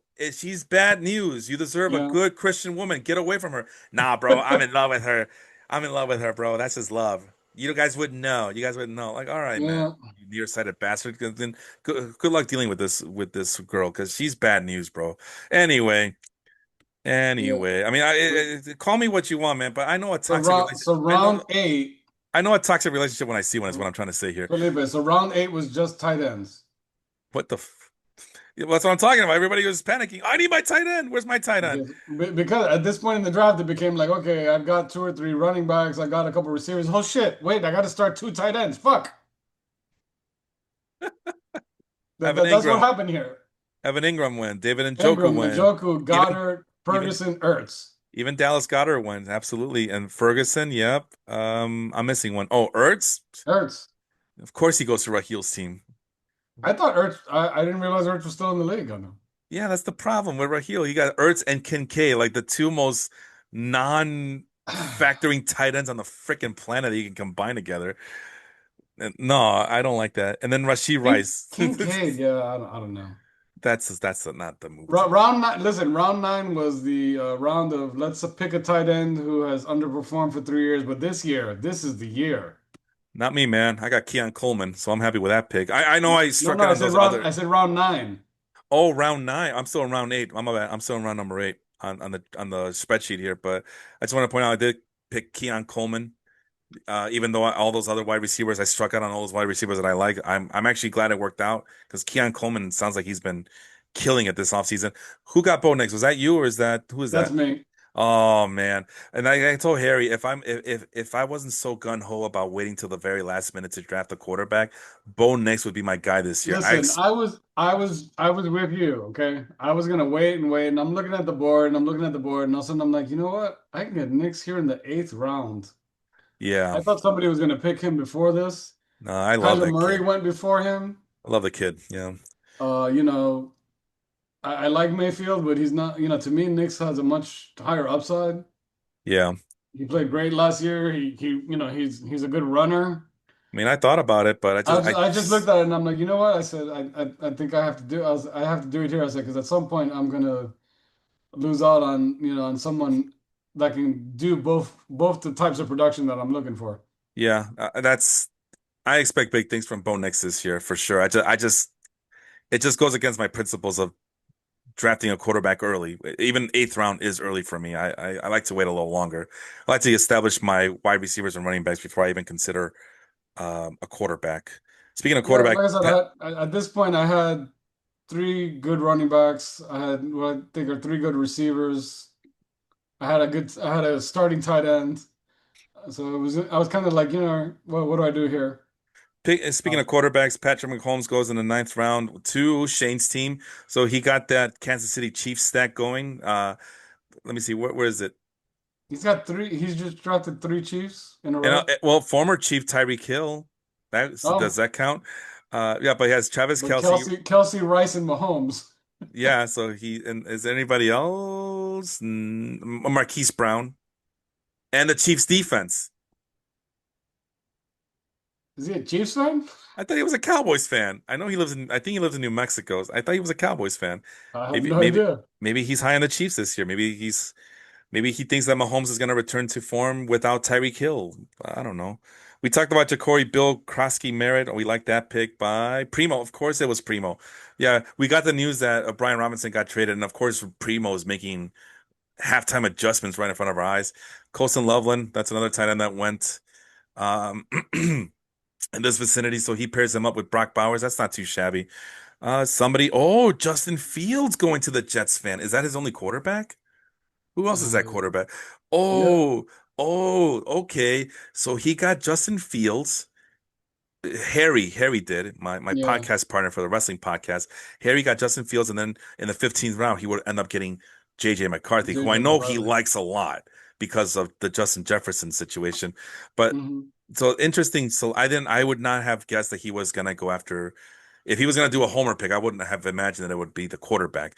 But no, let's talk about the real winner at tight end here, man.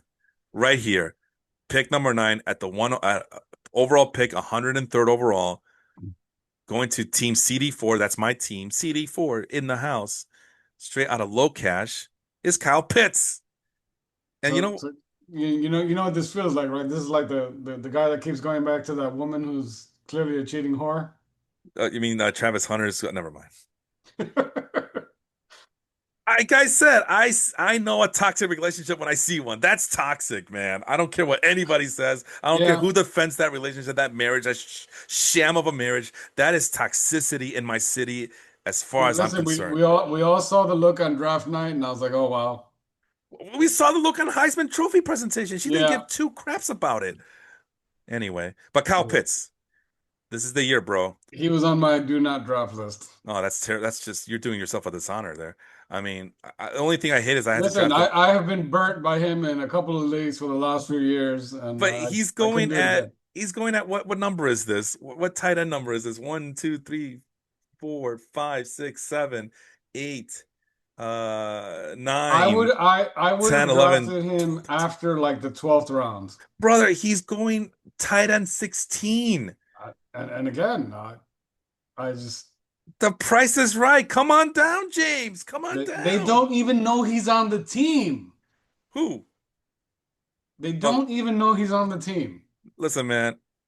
This is the The best team quarter. doesn't know he's there. They drafted him and they don't realize he's there. Man, listen, man. That's a first round tight end at one point. He now has a true Drake quarterback. London got like 185 targets less. Well, that's because Kirk Cousins. I mean, Even when Penix went in, he averaged like 12 targets a week after Penix went in. this guy is gonna. But now they have a full off season together. They did all the OTAs. He had a full off season with Kirk Cousins too, who loves tight ends, and still he did bad. I drafted him when they signed Cousins because Cousins, in every spot he has been in, his tight ends have been top five tight ends. Let's see. He had I can't remember the guy's name in Washington. One hamstring. The man had one hamstring and would catch 5 to 6 balls every week. Oh my God, I know who you're talking about. You know what? I can't remember his name right now. Yeah, the name's escaping me. I can see his face. I can't see his name. Uh-huh. He had one hamstring Let's see here. because he was always pulling the other one. God damn it. Listen, man. This Who's is the guy? if Kyle Pitts can't amount to anything in this season, then I'm just, you know, like there's I no said, hope for if he him. couldn't get it done with Kirk Cousins, I can't. No, that's not the right thing to think about because Cousins was on But one there is leg. no one that loves throwing to the tight end more than that. No. Yeah, ask Justin Jefferson how much he loves throwing to tennis. No, come on, Kirk Cousins throwing to Justin Jefferson, and I forgot who was with He was throwing Washington. to a bunch of no-name tight ends until they got Hawkinson, and then Hawkinson. What happened to Hawkinson? Was it Top Jordan? three. It's still Justin Jefferson's show. Stop Yeah, it. but still, Hawkinson was a top three tight end with Justin Jefferson on the team. That's because Hawkinson was a top three tight end in Detroit, and everywhere he goes, Hawkinson is a top tier tight end. Listen, was it Jordan Reed? Jordan Reed, one Yeah, hamstring. yeah. I didn't even have to look it up. I just kind of 12 catches 1 week, pulled the hamstring, out for 2 weeks, 14 catches the week he comes back, pulled the hamstring. here you go. Let's see. Kirk Cousins wide receivers at Washington. Because remember, Darnell Mooney He, he also was what's it called? became a known commodity because of Kirk Cousins. Cousins feeds his number one guy, he feeds his slot guy, and he feeds his tight end. The number two wide receiver on his teams doesn't usually exist. All right, here we go. In 2016, Kirk Cousins' top leading receivers were Pierre Garçon. Mm-hmm. Did you know That that was my man. Garçon means boy in French? Garcon fantasy championship. Garcon for me. And Deshaun Jackson. Deshaun Jackson. Wow. Nobody's talking about no goddamn tight ends, man. Look at it. Okay. Listen, I I can't remember who there was Reed and he had another tight end. yeah. Whichever one of the tight ends was in would get 4 to 5 balls every week. Okay, I'm gonna type something else. I'm gonna ask the AI. Who were the top targets when he was with Washington? In 2016, Pierre Garçon, Deshaun Jackson, and Jamison Crowder. You remember Jamison Crowder? He Slot guy. he often relied on Chris Thompson Oh, sorry. While in 2017, he often relied on Chris Thompson and Vernon Davis as his leading receivers due to the absence or limited effectiveness of a consistent number one wideout. But when he did have a consistent wideout, it was Pierre Garçon, Deshaun Jackson, and Jamison Crowder. Now, here's you're gonna love this one though.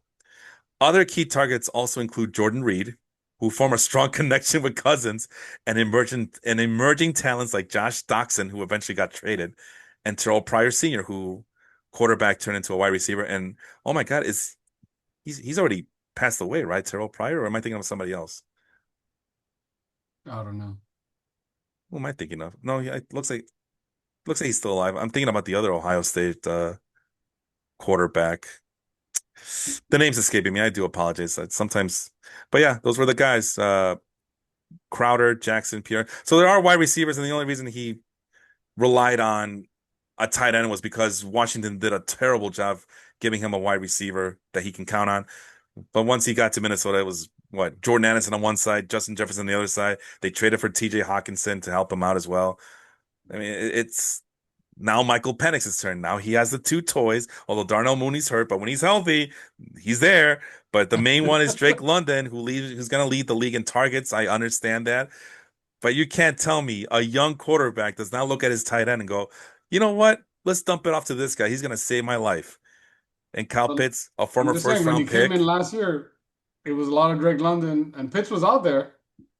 Yeah, I don't I think know because I Cousins. had Pitts. I had Pitts on my team last year, and he was out there. I don't know what he was Uh, doing, but he was out there. yeah, and then Cousins is throwing interceptions left and right, turning the ball over. He's gimpy on one leg. It's not the right. It wasn't the right situation for Well, like I said, anybody else outside of okay, Drake London we'll see. and Darnell Mooney. Darnell Mooney was a made guy last year because Kirk Cousins was looking at the two wide receivers over there, and Bijan Robinson and Tyler Algier.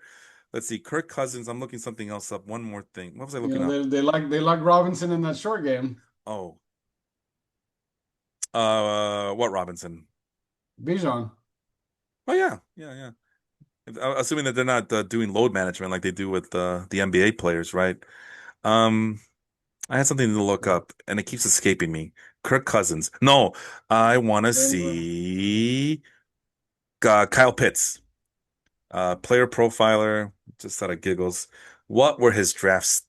What was his draft stuff?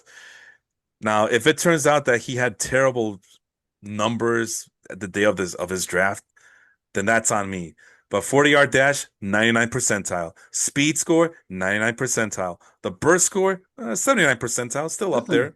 Listen, Agility score, Pitts is an amazingly talented tight end, physically speaking. yeah, he has all the talents and Coming out of tools. the Yeah, draft, I he has mean, he has all the that tools. first year when he was out there, he looked amazing. And then, like I said, I don't know. No, listen, the athleticism does not wane this quickly from a guy who's only 25 years But the old. question is it like mental at this point with him? I just think I it's mean, because I watched games and he dropped. There were balls that were clearly overthrown, yeah. but there were balls that he should have. And there was lots of times where I saw where he got alligator arms. Where he's when you're a tight end, you're playing in that short area, you're gonna get hit. And if you're Yeah. thinking about getting hit, you're not catching the ball. Yeah, and well, that's a different conversation to be had altogether. But the fact of the matter is, the guy is, like you said, he's physically gifted. Absolutely He's physically still gifted. only 25 years old, tight end number 16, nothing to lose. All the other good tight ends are gone at this point because everybody got panicky over tight ends. I'm going to use that word. Everybody panicked except for me. Meanwhile, I'm just like looking around, looking around. All right, well, if you guys are just going to let me have Kyle Pitts, who I've been telling you guys since the year ended last season, I'm going to get Kyle Pitts on my team. And Oh, I that's knew you. exactly I knew what you were happened. gonna draft him. I'm proud of myself, I man. figured if you didn't draft him, I would get him late as my Yeah, second tight end. the only regret I will That have, was the only way I was gonna draft him if it was really late. the only regret I do have is that I wanted Kyle Pitts as my tight end number two, not my tight end number one. But that's okay. I ended up getting Brenton Strange as my second tight end, so I probably have the worst tight end. Well, no, there was another team that had even. Oh yeah, the Zach Ertz, the Dalton Kincaid combination. That sucks. I don't care what anybody tells me. That's a terrible combination. But I got some young guys, some athletic young guys who are gonna hopefully break out this year, and Brenton Strange and Kyle Pitts. So, And then so I'll look for a so let's talk a little bit of Jacksonville here because we got a little bit of a cluster of Jacksonville guys. Hunter, Strange, and what's the other fool I just saw? Brian Thomas.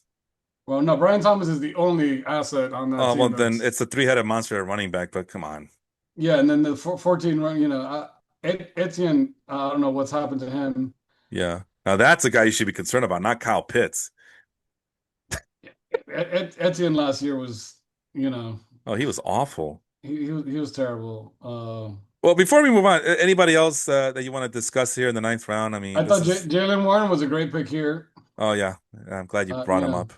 Yeah. And there's you Darnell know, Mooney. We just talked about the Brian Falcons. Brian Robinson, who's now the backup in San Francisco. He He- went from possible starter to backup running back yeah, and Steve still drafted him. and drafted Robinson and then Stevenson. Oh yeah, Steve had a horrible draft in this one. I'm sorry. He's as much as I joke about it, that I wish him nothing but the worst for him in terms of fantasy.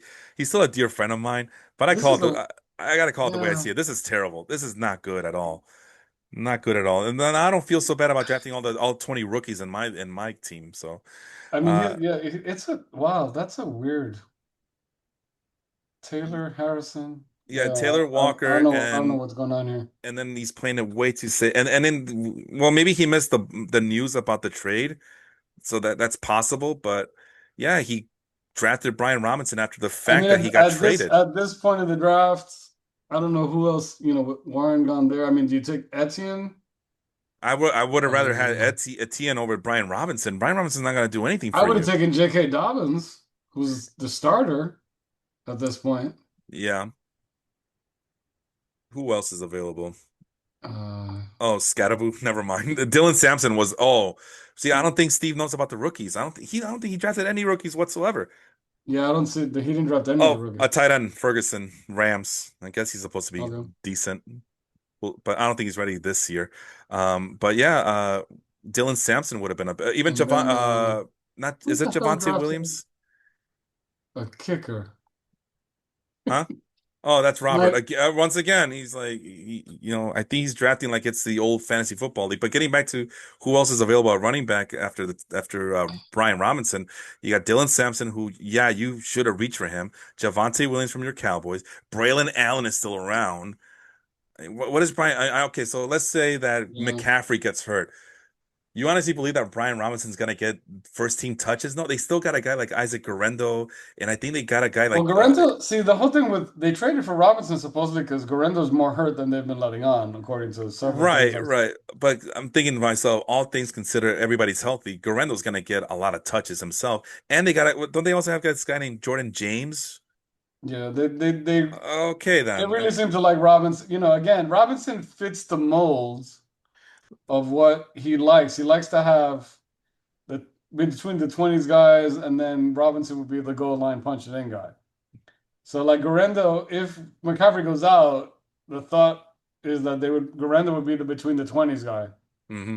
And then Robinson's going to be the bulldozer, the Jeff Wilson to Raheem Mostert. All right, so you're counting on a touchdown dependent running back then. And Yeah, I then mean, like I said, I don't know what and I wouldn't have, I don't know what he's doing at this point of the draft, but no, I the think way he drafted early kind of made it a weird situation. and then he would go on to pick more boring guys like Jerome Ford, and I could be criticized too. I know, like, well, you're picking all Yeah, the rookies and all the young guys who are never going to amount to anything. How long have you been waiting on Trey Benson and Zach Charbonnet? You got to wait for one of my guys to get hurt, but at least they have upside. Jerome Ford has zero upside, and he has yeah, like two other running they backs to know what fight Ford over. is, and they drafted two guys. All right.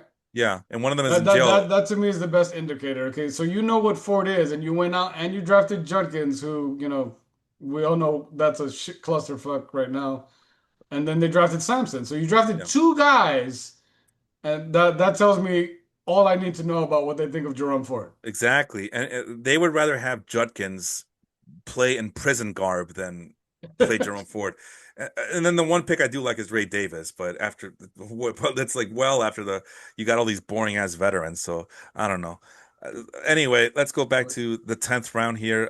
We talked about Stevenson and Robinson.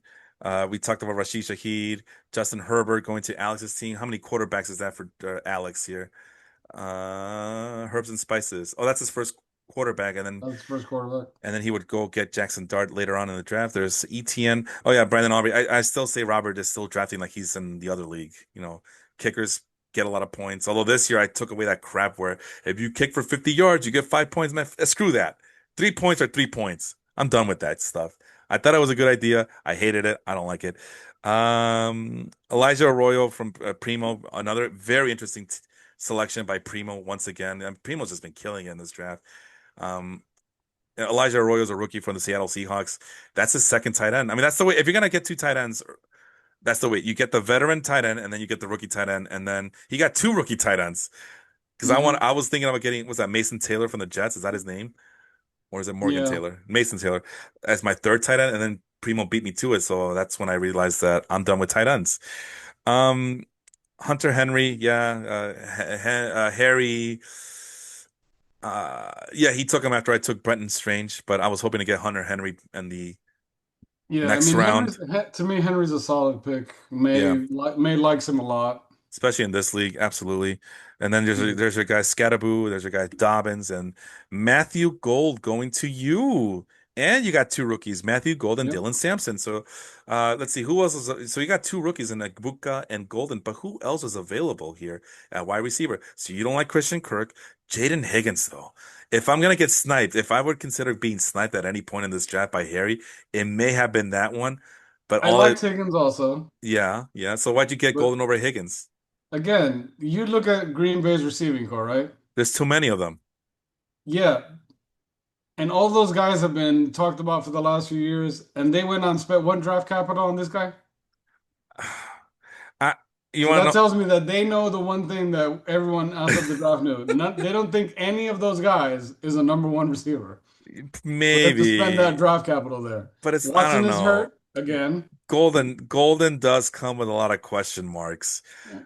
even if, as a first rounder. And let me finish with this and say, I think a lot of that first round stuff that they were doing had a lot to do with the fact that the draft was in Green Bay and they wanted to. They were kind of influenced by the crowd, so to speak. And this is the first wide receiver the Packers have drafted in the first round since I don't know Newt Rockney or some crap. So like, yeah, we have wide receivers here in Green Bay. So Yeah, this I mean, isn't like I said, to me, from everything I've heard, he's viewed as an actual number one guy. They're planning on featuring him. all right. You know, If you Reed is their clearly their slot guy when he's healthy. Watson's hurt again, as he's always hurt. then Uh, Tavius Wicks is nowhere to be found. Dontavius Wicks can't catch the ball. He's always hurt too. He's either hurt or dropping the ball in the field. All right, if you insist, but I've heard differently about Gold, and I shied away from Golden just because I've heard nothing but um yeah, it's just many podcasts and fantasy so-called experts have questioned this selection by the Packers, and it just seemed like it was more influenced by being live at the draft than anything else. So, but if you're saying that you've heard of differently, I'm not gonna question it. It's probably true. I mean, it's not like Golden is a slouch, but No. Like I said, yeah, that's what I'm hearing a lot. I don't know. I listen to several podcasts that are on Sirius because I have Sirius fantasy sports, yeah. and Excuse me. there's this one guy who has led me to pick several rookies over the last few years, and he's always been right.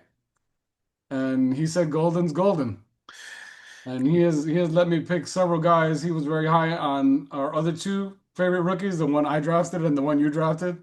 Hmm. So he's led me right the last few years. And Samson was the next pick. I really like Samson. And like I said, we just discussed the whole Jerome Ford situation. Yeah, let's move it along here. I didn't. It's getting to that point where we got to figure out how to speed this up. But I just want to point out that Caleb Williams, Gus, is the Bears fan, and Raheel teamed up Jalen Hurts with Caleb Williams here at quarterback. So not too shabby, but again, I don't know, two quarterbacks. I don't know why.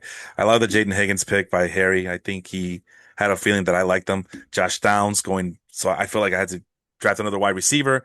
I thought it was too early for Higgins, says the guy who drafted Omarion Hampton in the second round. But Downs is a nice consolation price, especially with Daniel Jones at quarterback. Then that's what I'm Well, this is the point, going like with. we were talking about. You go for experience or you go for upside. Yeah, yeah. And there's a little bit of experience and upside with Josh Downs, all the upside with Jaden Higgins. See, Uh Downs to me is someone who's going to produce for you so long as Flacco is in. no, Daniel Jones. Oh, Daniel Jones, excuse me. Yeah, Flacco's with the Browns. Yeah, Wrong, wrong, wrong, wrong, wrong, wrong, wrong retread. quarterback retread party here. Jones is, Jones likes to hit the little slot guy, and that's Downs' area there. Uh, to finish Uh, up the 11th round, really quick, Jawan Jennings. Remember that I told you about this is the first time I've ever heard the term hold in. I heard it with Jawan Jennings, and I didn't know what yeah, they're saying that he's not doesn't have a real injury. It's more of a contract dispute, and that he could be the number one. So when I they were saying that, and then now they were talking about that it's actually his calf, and that he might miss the first few and games. that's why I've been avoiding him. But once I heard the So news, once yeah, I heard a podcast refer to it as a hold in and not a real injury, I was ready to draft him. But then Steve got him, so that's probably the one time where Steve made a pick where I was like tipping my hat towards him. Couple of defenses. There's Jaden Reed. There's Keenan Allen, Josh Palmer. So a bunch of old guys, veterans, at wide receiver. And then there's Trey Benson, who apparently Harry wanted him. So Harry got me back by getting Quinshawn Judkins, who I was thinking of getting maybe a couple rounds ago, or maybe a couple rounds what could later. be the most overdrafted guy in this year's draft is Judkins. Here he Over, actually went kind of late, but he's been going early in other drafts. And yeah. No, this is a they're ta- steal for Harry. Also, today they're talking about that because Cleveland's been giving him a hard time about giving him a contract at all so far. He hmm actually has the option to go back to college and re-enter the draft next year if he doesn't sign a I contract. heard, I saw on Twitter that wasn't true. No, apparently, if he does not sign the contract, which because Cleveland decided not to offer him a contract, he could go back to college, Huh. and he could re-enter the draft so long as he does not sign a contract at all with them. Well, let's see. Quinshawn Judkins. Can he go back No, that's what they were talking to about today on no? several things that I Oh, heard. really? Because oh, okay. Because I saw a tweet saying no, no, that's just hogwash. But okay, AI overview. Yes, Judkins can theoretically return to college football. He Hmm. still has NCAA eligibility, and the NFL's CBA allows unsigned draft picks to return to school. Right. Because he has not signed a contract with Cleveland, he could choose to play college football this year, with the Browns retaining his NFL rights. If he returns to college, he will re-enter the 2026 NFL draft. Well, there you go. All right, so that got so never mind. Maybe this is not a very good pick, but you know what? In the 12th round, it's worth it. Harry already has how many running backs? Oh, he only has three. Kyrie Williams, Caleb Johnson, Jordan Mason, and Quinshawn Judkins. He would go on to draft Jarquez Hunter, and that's it. Five running backs for Harry there. But in the 12th round, it might be worth it. So we'll see how it goes. And I think Noah thought the same thing about Najee Harris in LA. Like, nah, bro. No, no pirate is gonna usurp Omarion Hampton from that running back number one position. Chris Godwin, I think that's the one pick where I look at Primo like, well, Primo, bro, you were doing such a good job. Why would you do that? Luther Burden, I actually moved him up my queue to the number one spot after ignoring him a lot in a lot of my mock drafts. And then, of course, the Bears fan again, Raheel, getting once again back-to-back Bears players in Caleb Williams and Luther Burden.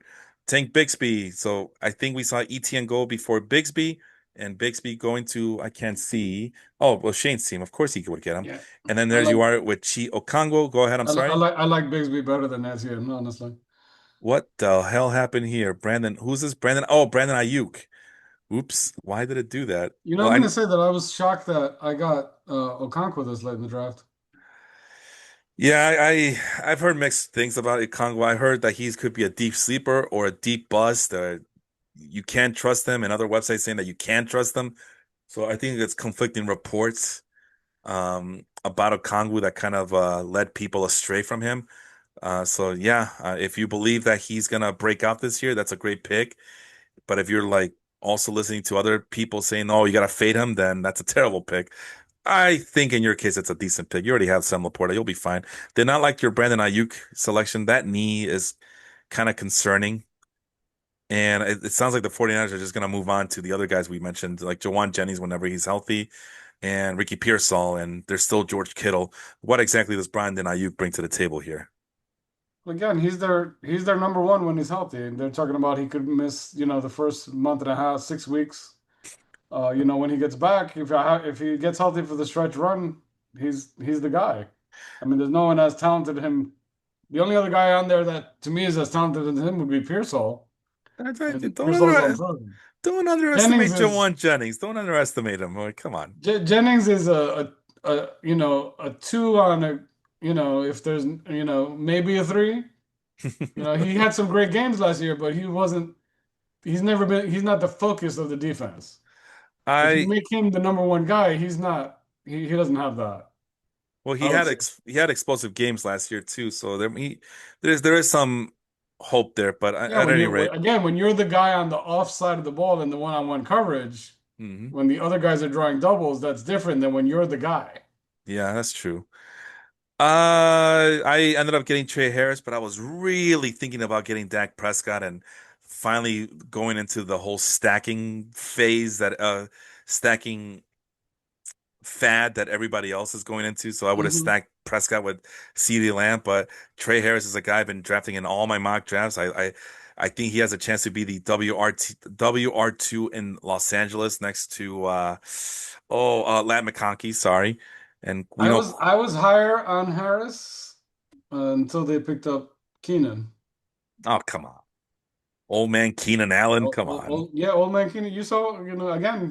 He I'm the, not the worried. thing is they didn't bring him in for no reason, and They threw him he a absorbs bone, man. targets. They threw him a bone. Come on. That was a pretty big bone. The cream always rises to the top. And how old is Keenan Allen? Was he 35 now? He looked pretty decent with the Bears last year, but only in small spurts, and only And he because looked decent with a bad quarterback. hey, what are you trying to say? Oh wow, he's 33 years old already. No. That's too old for me. Trey Harris is the new way to go. If not by September, definitely by October. There, I said it. There's Tajay Spears, Rashad White, a couple of two pass catching running backs, and our guy Jerome Ford that we didn't like, but we did like the Ray Davis pick. We already talked about that. 14th round. Somebody still believes in Wanderlei Robinson. I can't believe it. And Joe was very high on him. Um, it's like I don't know. No disrespect to anyone here, but if if you look, you think about the Giants, you might consider Tyrone Tracy like you did, but it's all about Malik Neighbors and everybody else is just whatever in my book. I don't really care about the New York Giants offense this year. It's a work in progress. There's our guy Isaac Orendo going to Robert's team. Yeah, he There's got his my handcuff. and that's right. He got his theoretical handcuff. Good eye, good eye. And then I finally got a quarterback in the 14th round, just the way I've been drawing it up in all my mock drafts. Drake May. Why Drake May? Improving offense. He I has like man. I mean, the Patriots did a wonderful job in the draft trying to get some weapons for him. Kyle Williams, they still got Demario Douglas. You just mentioned Hunter Henry. He's a pretty damn good, solid pick. Travion Henderson, my guy. So I guess I did stack players. Drake May and Travion Henderson. There you go. Um, what was I gonna say? And I think there's another guy I forgot. His name is escaping me. Never mind. But the other intriguing thing about Drake May, he can run the ball.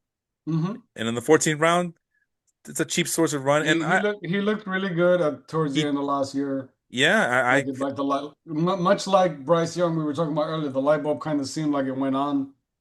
that's the that's and I started him in a couple of streaming games as well, and he Yeah, looked pretty darn good too. Adam Thielen, that's who I think about when I think about Cooper Kupp with the Seahawks. That's why in the last show I said told Harry and I agreed that we would prefer Cooper Kupp over Stephon Diggs, but as the week went on, I kind of started thinking like questioning myself, do I really think that, or am I just being contrarian? I don't know, but Thielen, sneaky little pick here by Harry. That's not too shabby. Basul Tutin is a guy I've been loving this off season, but then I saw reports that it looks lost out there in Jacksonville, and he may not be as good as his the Kyle Pitts issue at running back. This is Basul Tutin here. So, yeah. They're saying, but I've heard the same thing down here that he's not picking up the playbook and the pass protections oh boy, yeah. quite yet, so that you're not going to see him a lot early. Yeah. So I Um, hope Primo has patience because yeah, he's gonna need it with Tootin here. There's the Mario Douglas we just talked about him, Cedric yeah, this is Tillman. his third rookie running back here. Who? He's got Tootin, he's got Harvey, and he's got Krosky. Oh, look at that. And I thought I was bad with the rookies. I thought I picked Mm, too many rookies, but apparently yeah, somebody I else. think your rookies have a bit higher upside than Oh, well, if I say it, then I'm just, I need to be I humbled mean and Harvey to me is the Harvey can be the long-term answer there. I just don't know if it's going to be this year. no, I do like Harvey. I like Harvey this year, but I would have drafted him, so I'm not gonna fault him. And I think Sean Payton's gonna come around. I mean, we'll see. We'll see how the season goes. Jaden Blue, very interesting pick by you, and Tyler Algier, which I get him in every single one of my mock drafts. And when it came down to the real thing, I just couldn't bring myself to do it. I just thought that Charbonnet and Benson were better fits on my team, but you went ahead and snatched them up. Love those picks there by you there. Yeah, I like Blue. He's to me he's the most talented back that we have. And Algier, yeah, I gotta handcuff the number one overall draft pick. Yeah, good job by you there. Um, Nick Chubb. So we just celebrated those two running backs and then Nick Chubb. Um, Again, which right now he's the starter. yeah, okay. Come I on. mean, I don't know. This is the running back to get in Houston. It's Woody Marks, and I got him on my team. What's up? Woody Marks. Hell yeah. I don't know what the hell's going on there. It's Woody Marks, man. He's the one that looks he's the guy. Not Nick Chubb and his broken leg. Oh, I No. wouldn't have drafted Chubb at all. I mean, I would, if I was going to draft anyone, it would have been Marks at some point, just like you just did in this type of rounds. Yeah, 14th Because round. the other two guys, I don't know. Chubb looked slow last year coming back. Early reports in camp this year was that he was slow. Then he started to pick up the pace supposedly. Now he's the number one guy because what's his name is hurt, Mixon, Yes, right? Mixon is hurt. Mixon's out, Yep. so I don't know. Marks has a chance to step up right now with because Chubb definitely is not going to be able to carry a full load at this point. Looking at a different website, they're saying that the best comparable player is Kenny Gainwell. So if you are a Kenny Gainwell believer, pass catching running back, this is it. Gainwell, Woody Marks. that doesn't give me confidence. No, man, you gotta trust the process. You gotta trust the process, brother. If you like Jalen Warren, you're gonna like a guy like Woody Marks and Kenneth Gainwell. That's I, what. I would prefer the Jalen Warren comparison as far as upside goes. If it's Kenneth Gainwell, I'm not as excited. They're all interchangeable. Kenny Gainwell was the same type of player. Oh, he can catch the ball in the backfield and maybe even run it out every once in a while. Jalen Warren was always a guy who No, catch the satellite ghost of running Rashad back. Bateman got drafted this round. Of who? The ghost of Rashad Bateman. Oh, there he is. We just talked about him earlier. Yeah, going to the bakery, of course. When it's a questionable pick, just assume that's Noah, I guess. Let's see. What does that bring for Noah there? I'm looking at the other page. Christian Kirk, Khalil Shakir, Rashad Bateman, Devontae Smith. Mixed bag of things. I mean, Mike Evans is the anchor of the wide receiving core there.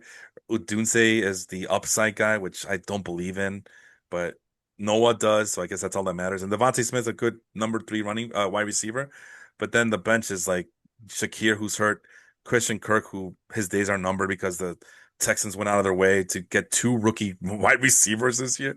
Kind of like the situation with Jerome Ford in Cleveland, where they got two Yeah. rookie running backs. Rashad Bateman, who we just dissed, and then he finishes the draft with Iosovas. Andreas Iosovas, what's his name? For the hmm Bengals, I believe. Andre Iosovas. Yeah. I A mean, lot of mad who there.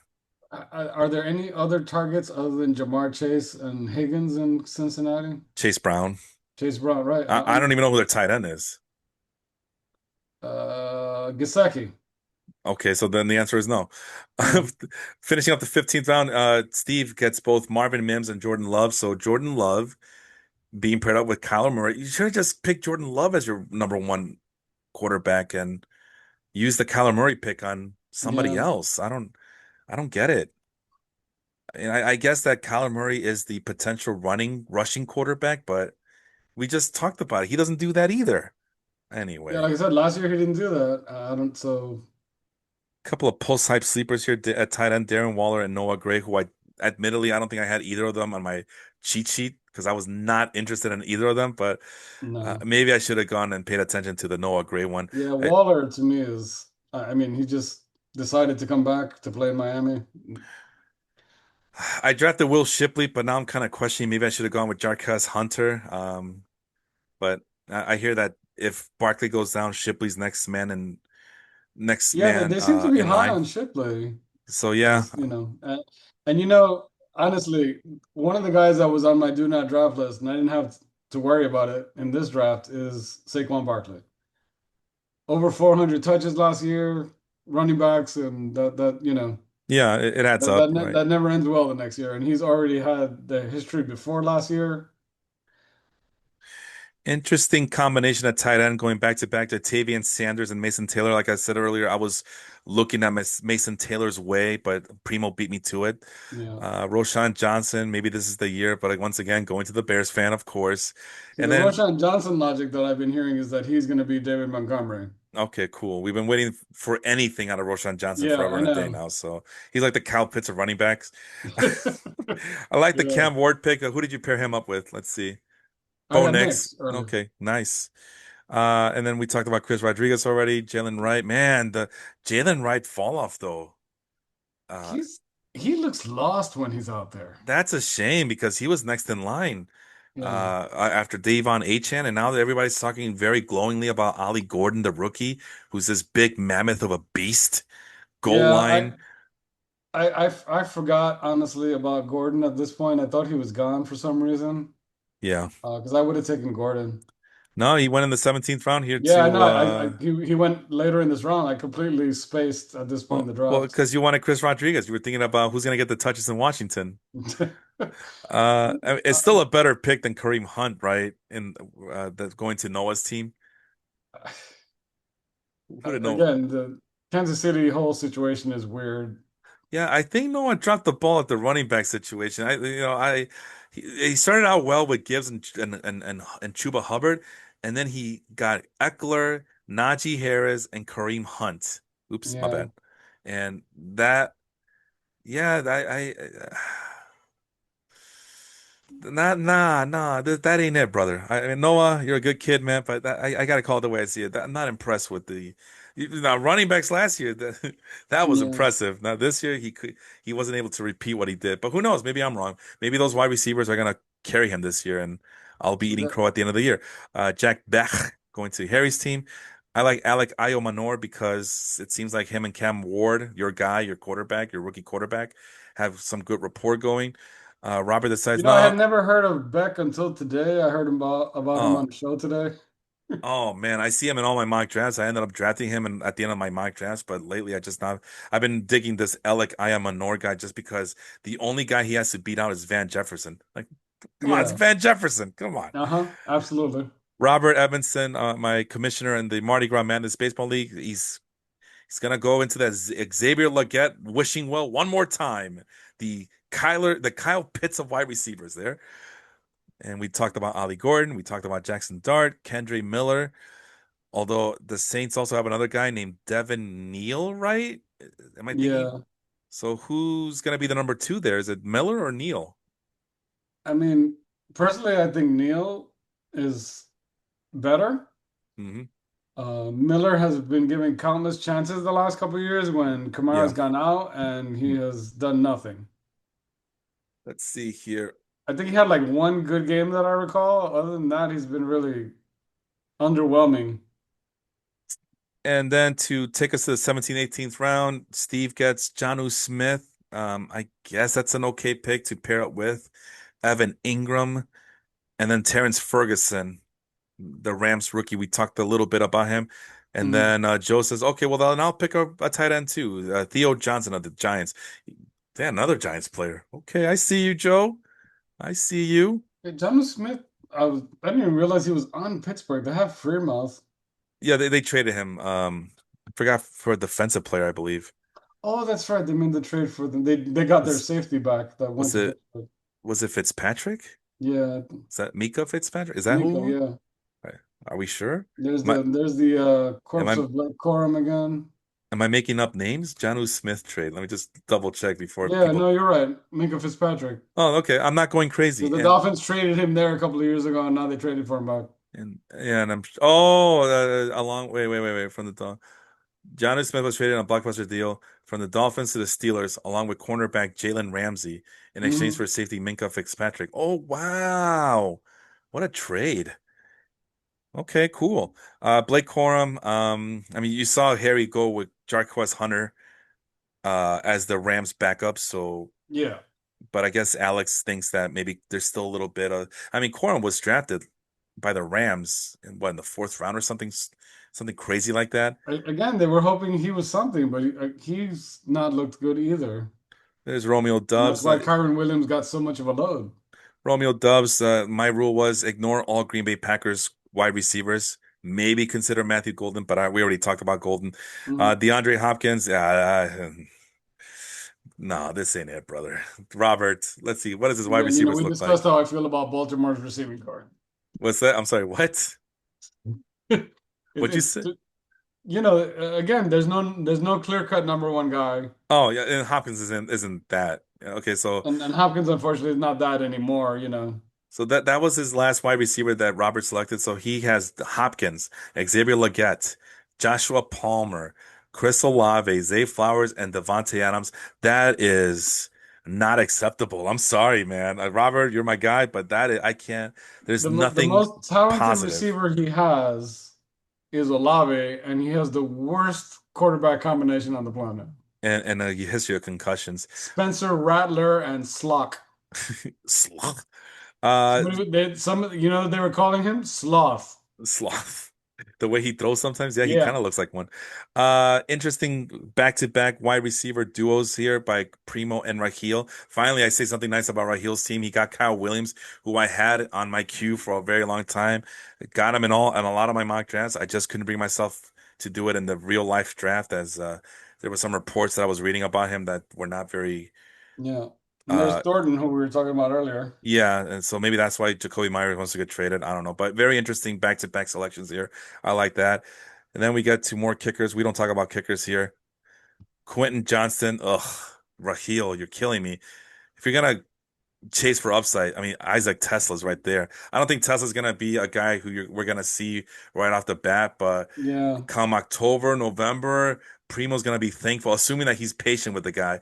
He's gonna be thankful because the one thing about Tesla is with the scouting reports we're talking about, he gets pushed around rather easily. But the dude can jump. He's like the and he's super fast. He's like the Jackson Hayes of wide receivers, if I'm to use I an just don't and know how he's going to get on the field. like I said, you got to be patient. And it may not happen this year, but Yeah, at the best, you got October, Jameson November. and Amon Ra. I'm telling you, October, November. If I by October, November he's not amounting to anything, I think that's when Primo decides that it might be time to go look elsewhere. But 19th round, dart throw, might as well go for it. And of course, I cannot. I know I don't talk about kickers, but if I'm going to talk about any kicker, it's going to be my favorite kicker of all time, Young Ho Koo. What? And the draft ends with Justice Hill, another Baltimore Ravens running back. Okay. What the hell? Robert, again, brother, what are you doing, man? Uh, These are the guys who are going to beat me this year. The guys who picked Justice Hill at running back, even in the 19th round. Uh, Justice Hill is the waiver wire cut. He's already been cut. He doesn't even know him. oh, jeez. I'm going to lose to Robert. That's what I'm going to lose to, according to Fantrax. Fantrax doesn't like my team. Fantasy Pros hates my team. They gave me a better It's funny because all ranking. those the sites always give you like those grades Oh yeah, you're my after the witness. draft. You're my witness, brother. Yeah. And You're, whether it's Fantrax or CBS or ESPN, every time that I get like a mid or bad grade, I do really well. And every time I've gotten like a high grade, my you team is do shit. really bad. Same, and it's been nothing but bad grades after the drafts with ESPN and So Fantasy I kind of Pros like it when I get a bad grade. and even CBS. And they gave me a bad grade in baseball, but I have a winning. I'm on the precipice of making the playoffs in that one. And I'm a threat in football just because I do things unconventionally. I get flack for it, but it until it stops working, I'll stop doing it. I'll go and pick a defense in the 10th round and a kicker in the 7th round, like other people do. I'm not. That's not shade on Robert. That's a shade on my other friend who I remember. I still. We actually talked to Steve about it. Our friend picked Matt Bryan in the 7th round, and he was all proud of himself. And I'm just like laughing. It was an in-person draft, and I'm just laughing my ass off at him. And Well, he had like the I had this other league where they had all the bonuses for the kickers, like you were talking about.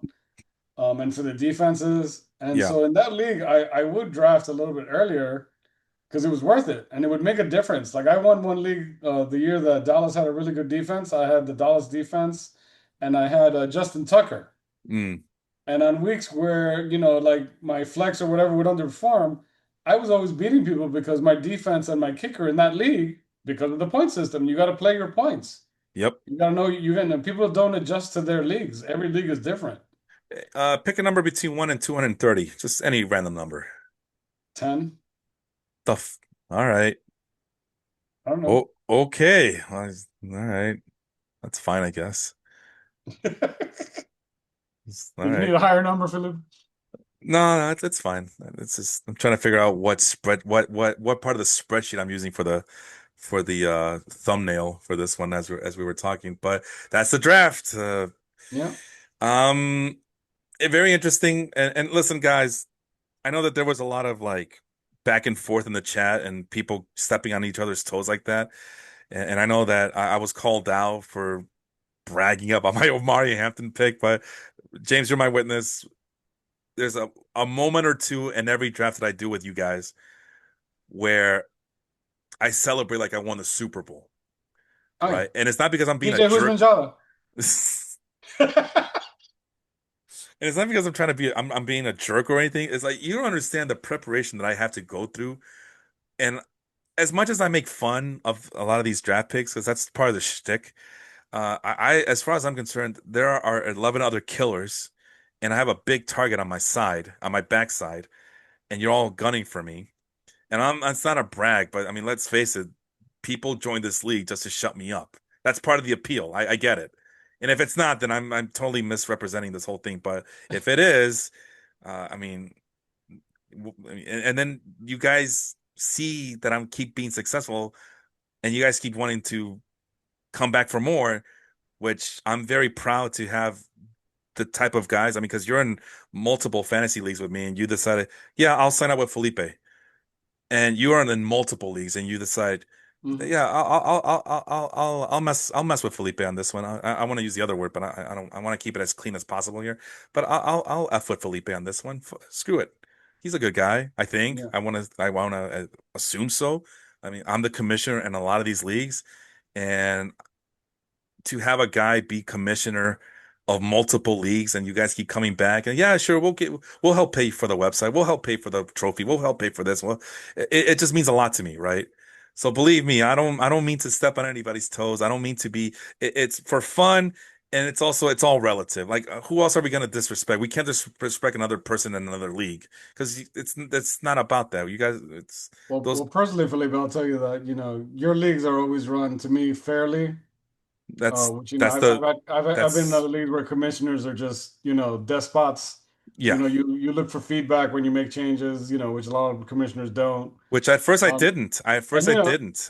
But and then, it's a fun league. Like the group of guys, this was a slow draft, and every day I was entertained at work.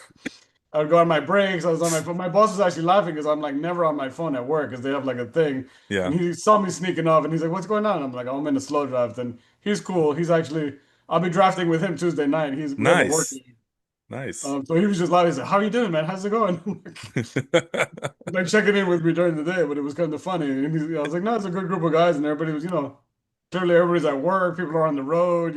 Yeah, And it was very interactive. And I've become a fan of slow drafts because of you. thank you. You're I'm welcome. trying to convince one of my other leagues to start a slow draft next year. Nice. So we'll see. All right. The Felipe influence is going outside the Felipe sphere. That's pretty cool. And that's the biggest compliment you can ever pay me, brother. That every league that I commission is fair because that's what Yeah. I want.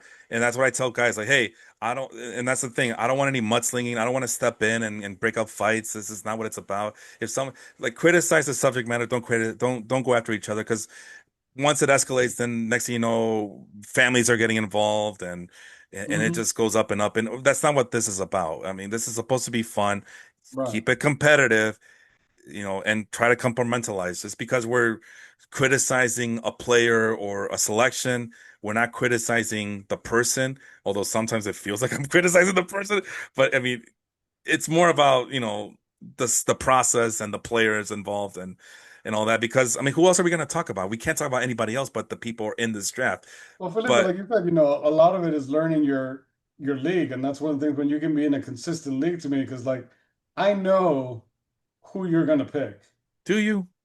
Yeah, I have a Do pretty good. you? I Do always you? that's why I'm like, if I let this guy go, he's not coming back to me because Felipe is gonna take this MFR, Like and who? I know. Who was it? Who was And it? you know, Like, we were talking about it. You knew if you let Hampton go, yeah, that's you true. weren't getting Hampton back because you knew I was taking him.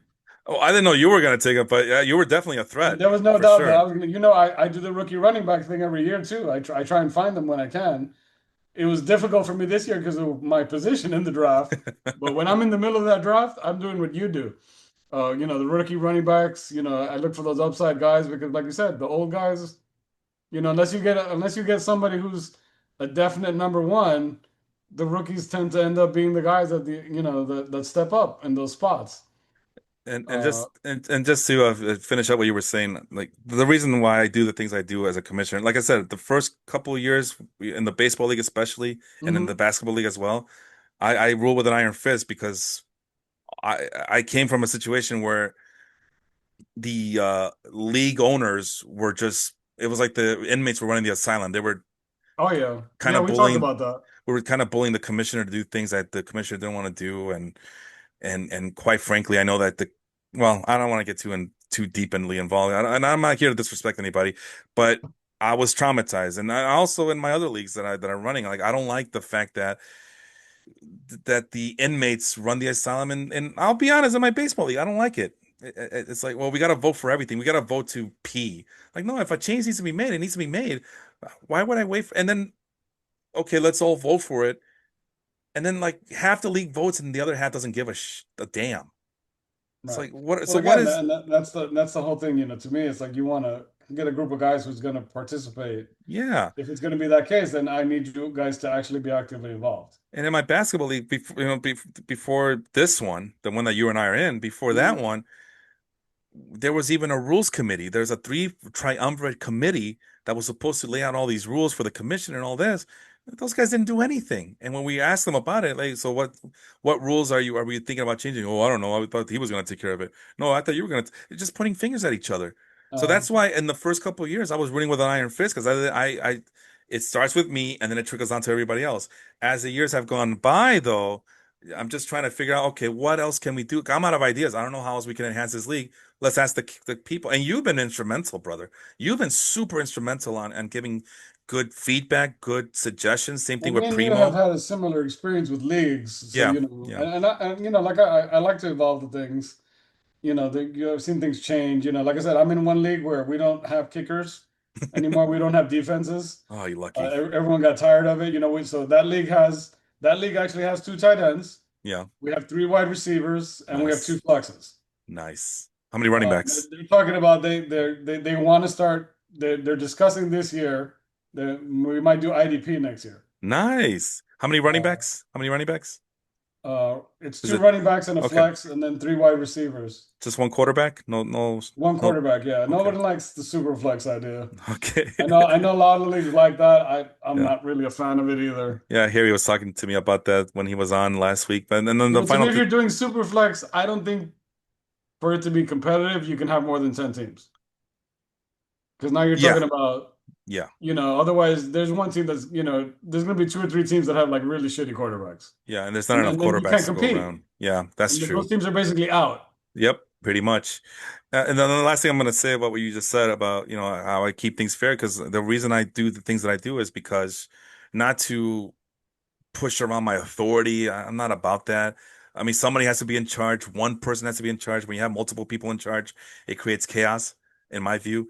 But Yeah. that's what I pair myself with good people. Aaron, Sean, Noah. Noah has been awesome in a lot of my leagues. But the other reason why I do it the way I do it is because once the season starts, that's it. I don't want to do commissionership for the rest of the year. Right. Why am I so persistent on people paying me on time? Because I don't want to be Absolutely. chasing people for money the rest of the year. Yeah, no. Because Totally. once the season Listen, starts, before I started with you guys, I dissolved a 14-year league because it got it, to the point where I was the commissioner yeah, yeah, and me too. everybody was constantly criticizing. This is a group of people that I've known like my whole life.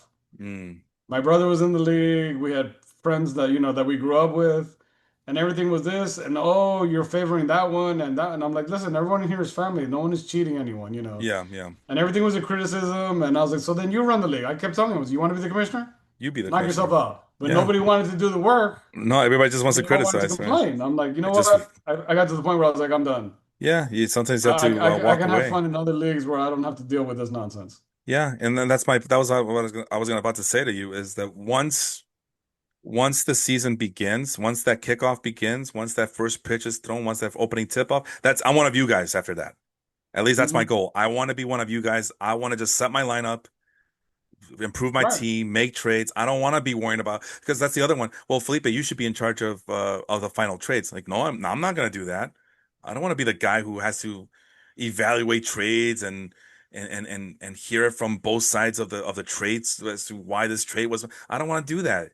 You guys are big boys. You guys have a lot invested in this league. I like to think you do, at least from a sentimental value aspect that you should be trying not to help other people willingly. Like you should have other people earn it, earn whatever it is that they want to earn. Hmm. I mean, I'm not, we're all adults here. We're all men. Fucking man up. You know, you play to win the game. If you're not here to play to win the Oh game, yeah. get the hell out of my league. But I'm very fortunate and you bought in and I use that, I don't mean to use that you bought in like, yeah, I sucker. No, no, like you bought into what my belief system is about this and other people have bought in. All 12 of these guys, all 11 other guys on this football league have bought in. And I like to keep it that way. I like to keep it cordial. I like to keep it, harmonious. You want to make trades? By all means, knock yourself out with trades. You want to criticize why one team has one defense and why Felipe only has one quarterback and why another team has three defenses? Have at it. Just don't insult each other because that's when it hits the fan. And then I got to Hmm. get involved. And then I got to mend the piece because the number one thing about being a commissioner, James, and I think you were alluding to this, is not just the technical aspect of it or fixing glitches or talking to the administrators at the website. It really comes down to just being customer service representatives Right. and just making sure that everything's on the up and up. So that's all I'm going to say about that. So yeah, I look forward to it. I love the group that we have here. I'm glad that, this was not an easy decision or an easy thing to convince people to switch from ESPN to Fantrax, but little by little, we started with baseball. Now we are in the football. Yeah. And I'm expecting a big year and I'm nervous. I'm nervous because I'm in Fantrax. I don't know. Hopefully, there's no bugs at the end that I need to fix. We did everything we can. Harry and Joe have been very helpful.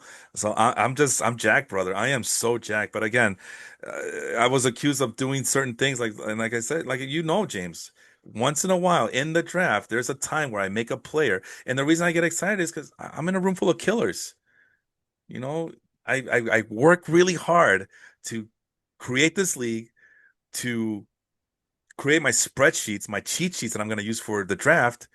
And when something goes my way that seemingly was not supposed to go my way, I celebrate. I'm Yeah. sorry. This is you can't get excited for an Omarion Hampton pick in the second round after you've been talking about him since the draft and you've been talking about him as at the preview and everybody knows you love Omarion Hampton and you still get him. Yeah, you got him in the second round, but you still got him. Let me celebrate. Same thing when like a couple years ago, I got Trey Turner in the first round. I told the league I was celebrating like I just won the Super Bowl because that's exactly what I told them. I just won the league right now, picking Trey Turner in the first round, and that's what happened. I won the league because I picked Trey Turner in the first round. Or Shea Gilgeous-Alexander when we started the whole keeper thing in Hmm. the basketball league. I was celebrating like I just scored 20 touchdowns. Like this is what it's all about, man. I mean, I don't have much to celebrate in my life. I don't do athletics anymore like I used to. I can't play basketball like I used to. I can't play football with my friends like I used to. This is it for me.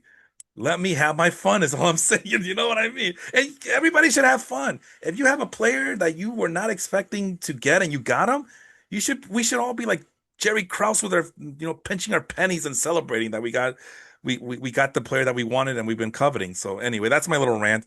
Just some of the things that went on in the draft that kind of like, two brothers, what are we doing? It's me. It's us. It's all of us and we're all in this together and I don't know. I'm just I'm all over the place. I'm tired, but yeah, I'm looking forward to it. I love this group of guys. I'm very thankful for all of them for making this possibility. When I- I'll finish with this, James. I've been in and out of fantasy football for a long time, and it's my least favorite sport of the fantasy sports. I've given up on it. I've come back, given up on it, come back. But it's you guys that have inspired me to give it one more shot and create this monstrosity of a league at Fantrax where we're keeping players and we're considering all types of things uh, in our draft boards and things of that nature. I don't have to do this, but I do it Mhm. because of you guys. If you guys don't, you guys inspire me to get on this and create this out of nothing, and I'm glad I'm doing it. And hopefully, this is a year that this is a league that will stand for the rest of time if possible. So, all right, that's my ranting. You get the last word. What do you got to say? What do you got to tell me here? I said it's always great time, lots of fun. Like I Absolutely. said, we'll see how this turns out as every year. The happier you are with your team on draft day, like I said, sometimes that's the worst feeling because And you feel listen, like something's gonna go wrong. I'm glad you pointed that out because yeah, I know I was happy with my draft picks, especially Hampton and Henderson, the rookies. Hmm. But I am don't get it twisted, all right? Just because I'm celebrating doesn't mean that I'm worried. I'm worried. Like, did I do the right thing? Was this too much? Did I draft too many rookies? Will the bottom fall off? Will I pay the price dearly? Is this the year where because I've shown my friends my team and they're all giving me a thumbs down. So believe me, I understand that I could fall flat on my face, but if I'm gonna fall flat on my face, let me do it with a smile on my face. I'll be like the Joker. Why so serious? Let me fall on my sword and kill myself. Well, And we almost had to go to court over my name, but uh, yeah, well, get it worked out. I got the Cell Block 4 reference in there. You ever watch okay. that movie CB4 from Chris Rock and Alan Yeah. Payne? Oh, I love that movie. So, Straight out of low cash. And on that note, James, pleasure having you as always. Looking forward to more of these. I'll try to make more time. I know Harry wants to also talk some fantasy football. I don't do the three-way boots, but I wouldn't mind doing this more regularly than what I do now. But it's just a matter of getting the timing correctly. But I always enjoy the conversation. So once again, I thank you for coming on board tonight as well. all right, brother. You have a good night. All right, have a good one, everybody. This was the Total Yards Podcast. We'll see you soon. Have a good one, everybody.